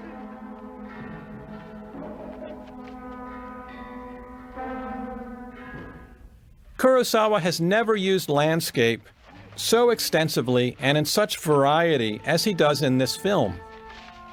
He's always shown great brilliance in the use of location. The muddy battle in the rain in Seven Samurai, the foggy plains and dark volcanic soil in Throne of Blood are particularly outstanding. But the Hidden Fortress has a diversity of landscapes that are unprecedented in his work. And in this section of the movie, we see him using these locations to give the action an epic and grand quality. Yuki's group has to climb up and over the mountain to reach safety. And we see how steep the ascent is here. And in shots like this one, the wide screen is used to accentuate the majesty of the area and the ruggedness of the terrain. In this movie, Kurosawa has gone from the dusty plains where it opens to barren, rocky hillsides, mountain caves, lush glades, mountain waterfalls, fog-shrouded forests, rocky mountain streams, and, to come, moonlit hillsides. He's never before incorporated so many natural locations into the action and done it so fluidly and so gracefully. And I think that's a big part of the charm of this movie.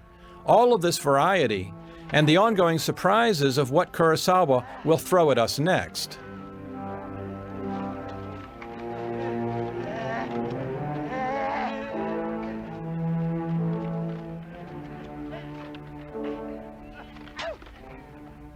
A very nice soft-edged wipe takes us to this moonlit hillside. This is an interesting shot. That moon up there looks almost like it could be an optical effect. In some of the upcoming scenes, Kurosawa will be using day for night cinematography, but this does not look like day for night.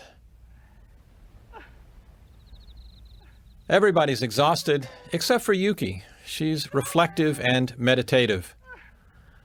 Our vagabonds are convinced that they would be better off dead, because they're so tired. This is a fabulous sequence coming up here. The eerie conch shells, the samurai surrounding them, the rifle fire.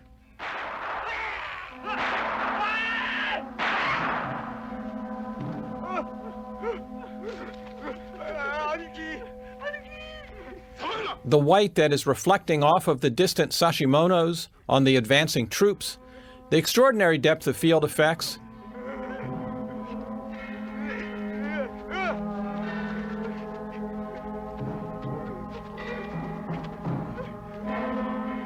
Here, extreme foreground, extreme background, all held in focus. And through it all, Yuki is calm.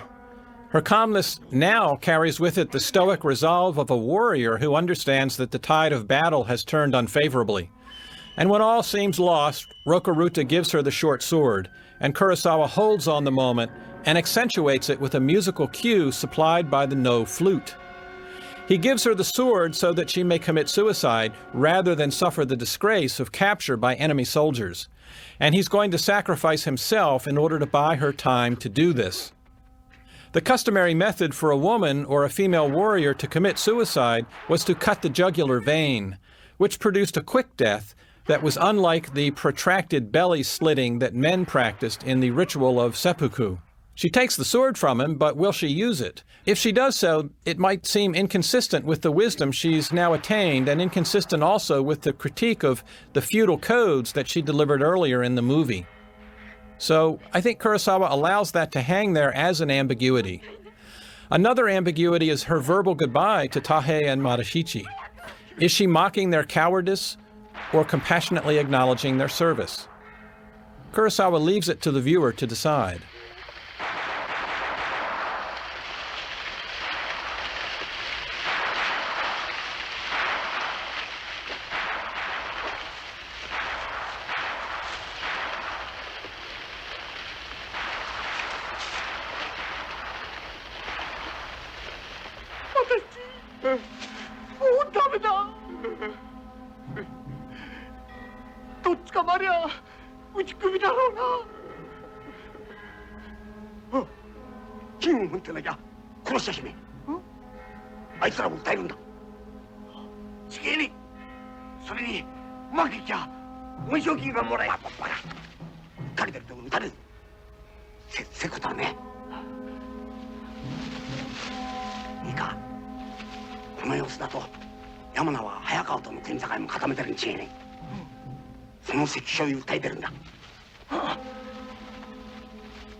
I've never understood why Kurosawa did the scene this way. The soldiers fire at Rokuruta and they hit the log, and that's action we'll see repeated a few times. But there's a glaring continuity problem. The action breaks. He dives behind the log, Kurosawa stops the camera, Mifune gets out of the way, and real gunshots are fired at the log. Kurosawa stops the camera again, and Mifune returns behind the log. Kurosawa resumes filming. It's all less than convincing because the viewer sees where the action breaks each time Kurosawa stops filming. Why do this by firing actual bullets? Why not rig the log with small squibs that could be detonated remotely without injuring the actors and without requiring that the camera be stopped and restarted in the middle of the action? It's the only awkwardness in the film, the only blemish on Kurosawa's manner of staging a physical stunt. They reach the top of the hill. They can see Hayakawa. He tilts the camera up a little bit when they gaze into the distance, and then to a drum beat, a dreadful sight, a line of Sashimonos coming up the hillside, and the camera on a crane travels backward and up to capture the dizzying spectacle of the troops converging upon Yuki's party. Here's a day-for-night scene. In the story, this action is supposed to be occurring at night, but Kurosawa has obviously filmed it during the day, which you can tell by looking at the sky. Day for night is an old traditional method that filmmakers used when they needed a night scene but couldn't shoot it that way because they often couldn't light the area that they needed. But a principal rule of day for night is that you don't show the sky, since it's often a giveaway that day for night is being used. Kurosawa uses the scene to introduce the Yamana checkpoint on the border with Hayakawa. Note that in this scene he establishes the gate and its significance, so that in the action to follow we're already familiar with it and understand its importance.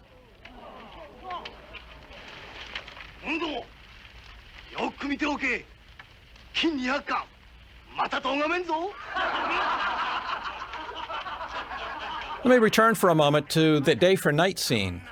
There are different ways to achieve day for night, such as using polarizing filters and color or neutral density filters on the camera, or underexposing the film by a few stops. Whatever method is used, it's critical to create a good deal of contrast, crushing the shadows to eliminate detail while preserving information in the lighted areas. And Kurosawa got good contrast.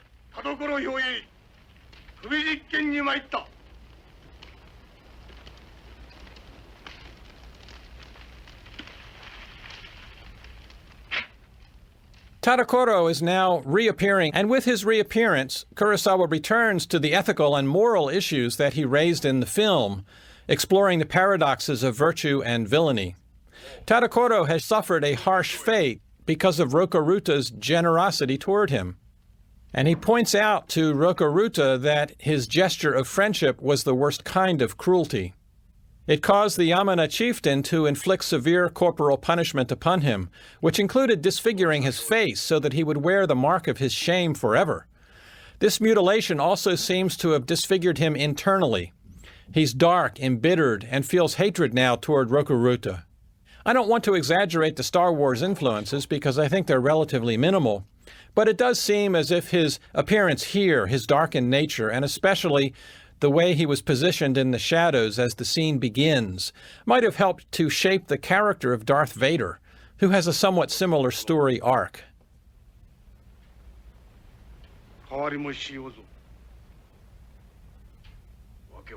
There's a great widescreen composition, Kurosawa exploiting the horizontal dimensions of the frame.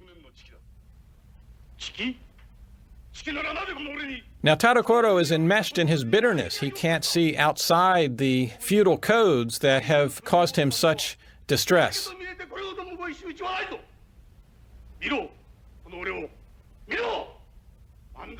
Yuki is going to intervene into this debate.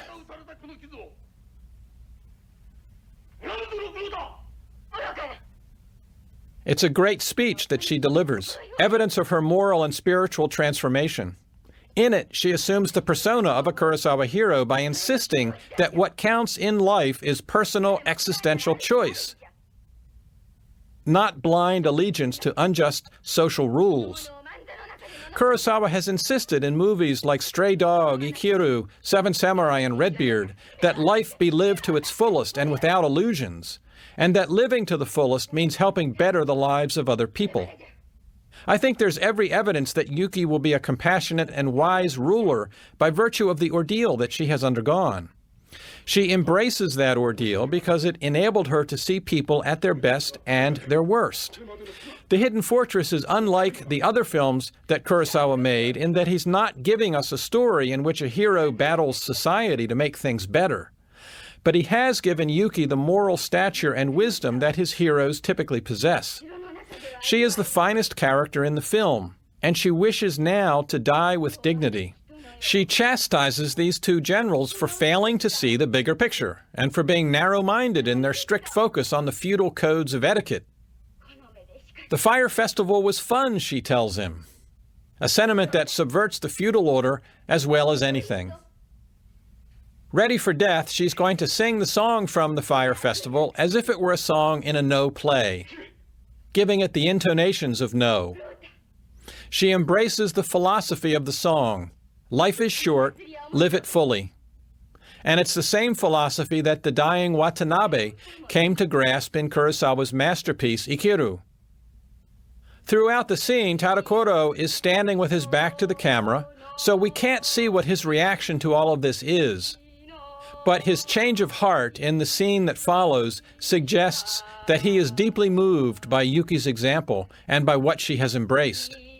And in this, Kurosawa gives us a pattern that we find in his other films. He shows us a process of moral transformation, as the wisdom and enlightenment of one individual's example are taken up by others. And again, let's just point to the magnificence of the widescreen composition here. All coordinates of the frame are fully utilized. This is a careful composition.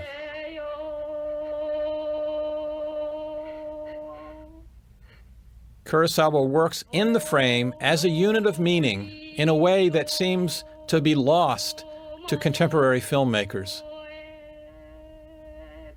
If you want to see the beauty of widescreen filming, you really have to go back to movies made in the 1950s and 1960s, because that's when cinema was a distinct medium, and that's when filmmakers composed for a theater screen.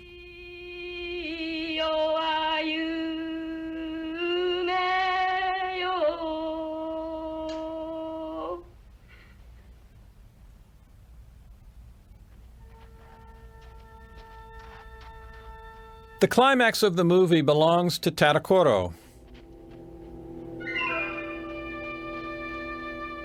Two traveling shots. Here's one. Show us the assembly of samurai, horses, captives, and gold.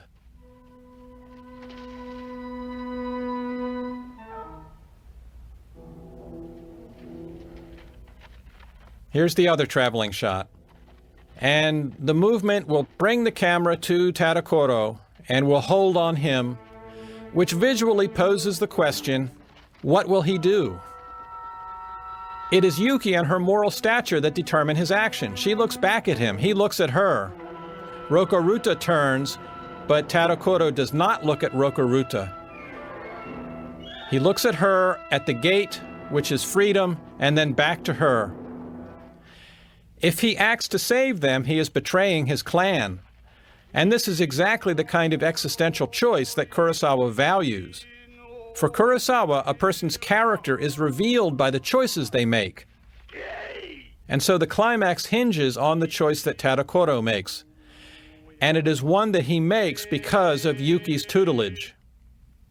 That's brought out when he takes up the song that she had been singing.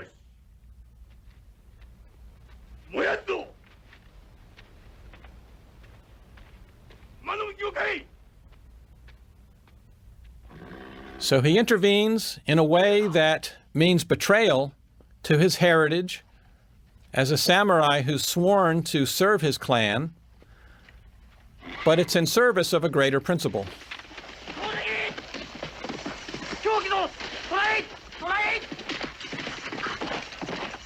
And the only way we can make sense of this is to recognize the tremendous impression that Yuki has made upon him.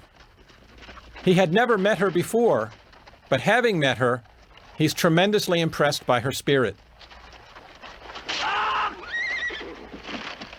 There's the kind of shot through horses' legs, there again, that Kurosawa had done in Seven Samurai, and which he continued to do in his later period films. Now listen here to what he says. He tells Rokuruta that she's going to make a fine leader.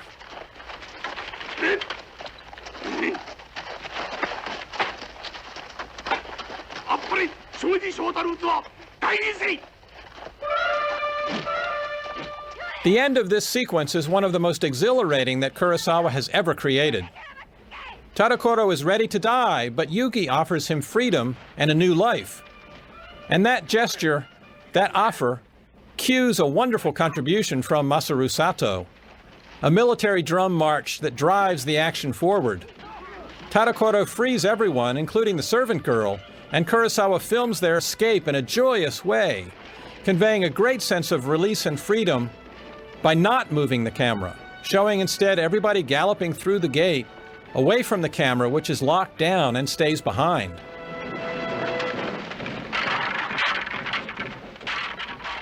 I love that drum beat. And then his framing is exactly right when we join Tadakoro on the other side. And what we've got are a series of extreme long shots that show the riders traveling deeper into Hayakawa territory. What an enormous release these shots convey. A great sense of freedom. The expanse of space on screen, the great openness that surrounds the characters, embodies their release and their freedom. No more restrictions, no more checkpoints. It's a celebration of widescreen filmmaking. Kurosawa could not convey this sense of release using the standard full frame ratio. It's good evidence of what he realized widescreen could give him. And now low-angle shots of characters on the mountain and against the sky are used to give them an epic grandeur. And these compositions are ones that Kurosawa derived from John Ford, who felt very strongly that the horizon line in a movie should be high in the frame or low, but never in the middle. So Kurosawa places the horizon line very low.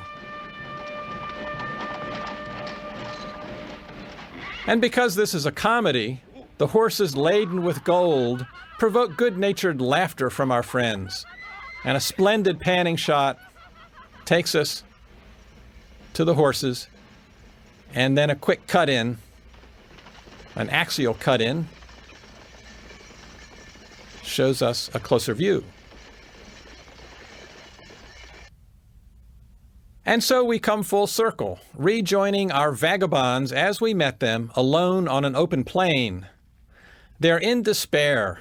Their grand adventure is behind them. They've come close to getting the gold they dreamed of, but those opportunities have fled. The only alternative they can think of now seems to be to go back to their village.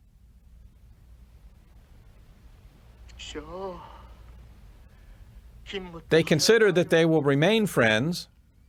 Madashichi says, "We've risked death together." But in fact, we don't really know much about this pair, their backstory, who and what they were, before we meet them in the midst of the samurai wars. Perhaps indeed we should be skeptical of their claims of friendship. Were they in fact friends or merely opportunists who banded together because they recognized in each other a similar lust for gold and glory? Fortune, though, is going to smile on them. The Akizuki horses will abruptly appear, bringing, as if by magic, a hoard of gold right to them.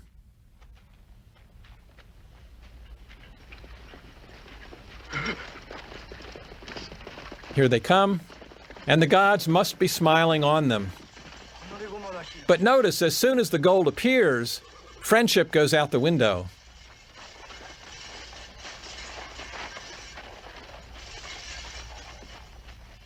They can't believe their luck.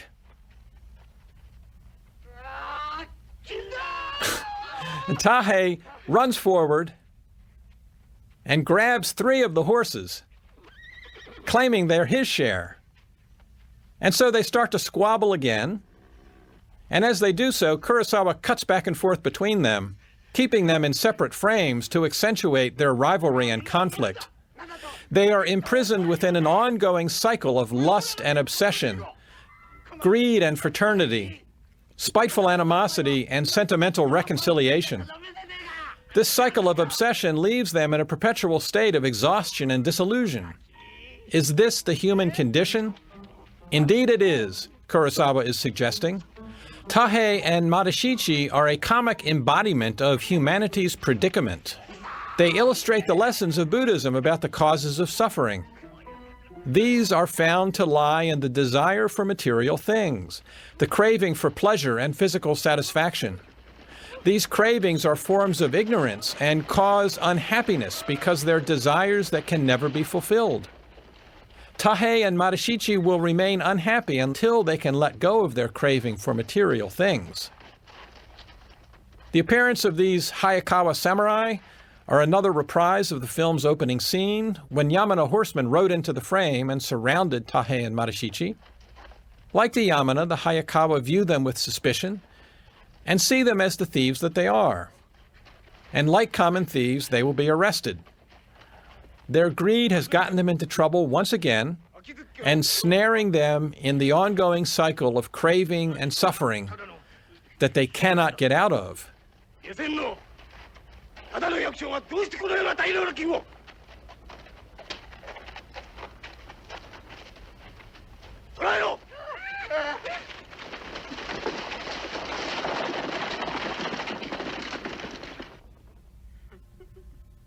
Certain that they face execution, they undergo another sentimental reconciliation, and surely they will remain friends in heaven, crying tears of remorse and repentance. As we've seen, though, these feelings last only until some new craving or ambition takes hold of them and makes them enemies once again. In his tragic movies like Throne of Blood and Ran, Kurosawa shows us characters who remain trapped in these cycles of ambition and destruction, in a closed wheel of suffering. But The Hidden Fortress is a comedy, and so he allows good fortune, finally, to visit our wretched vagabonds. They're brought before the house of Akizuki, and their traveling companions, like Rokaruta here, appear as gods in their formal regalia. He's resplendent in his armor. And Princess Yuki reveals herself as royalty instead of a mute girl.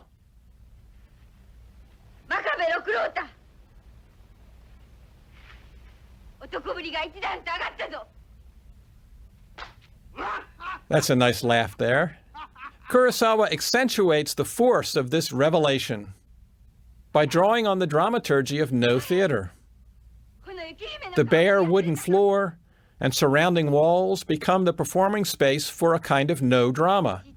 And Yuki's mask-like face has never been so pronounced as it is here. The two stare in astonishment. When she rises and comes forward, it is as a no performer on stage. And Kurosawa scores her movements with percussion like that of the no.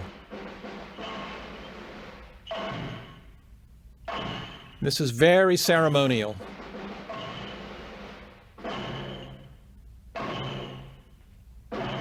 It has the presentational aspects of no. Rokaruta is changed too, perhaps from the influence of Yuki. He is noticeably more humane in this scene. With some affection, he offers them a gold piece in recognition of their service. And Yuki offers a final caution. She's going to tell them to split it fairly. And the wisdom of that injunction is underscored by the no flute.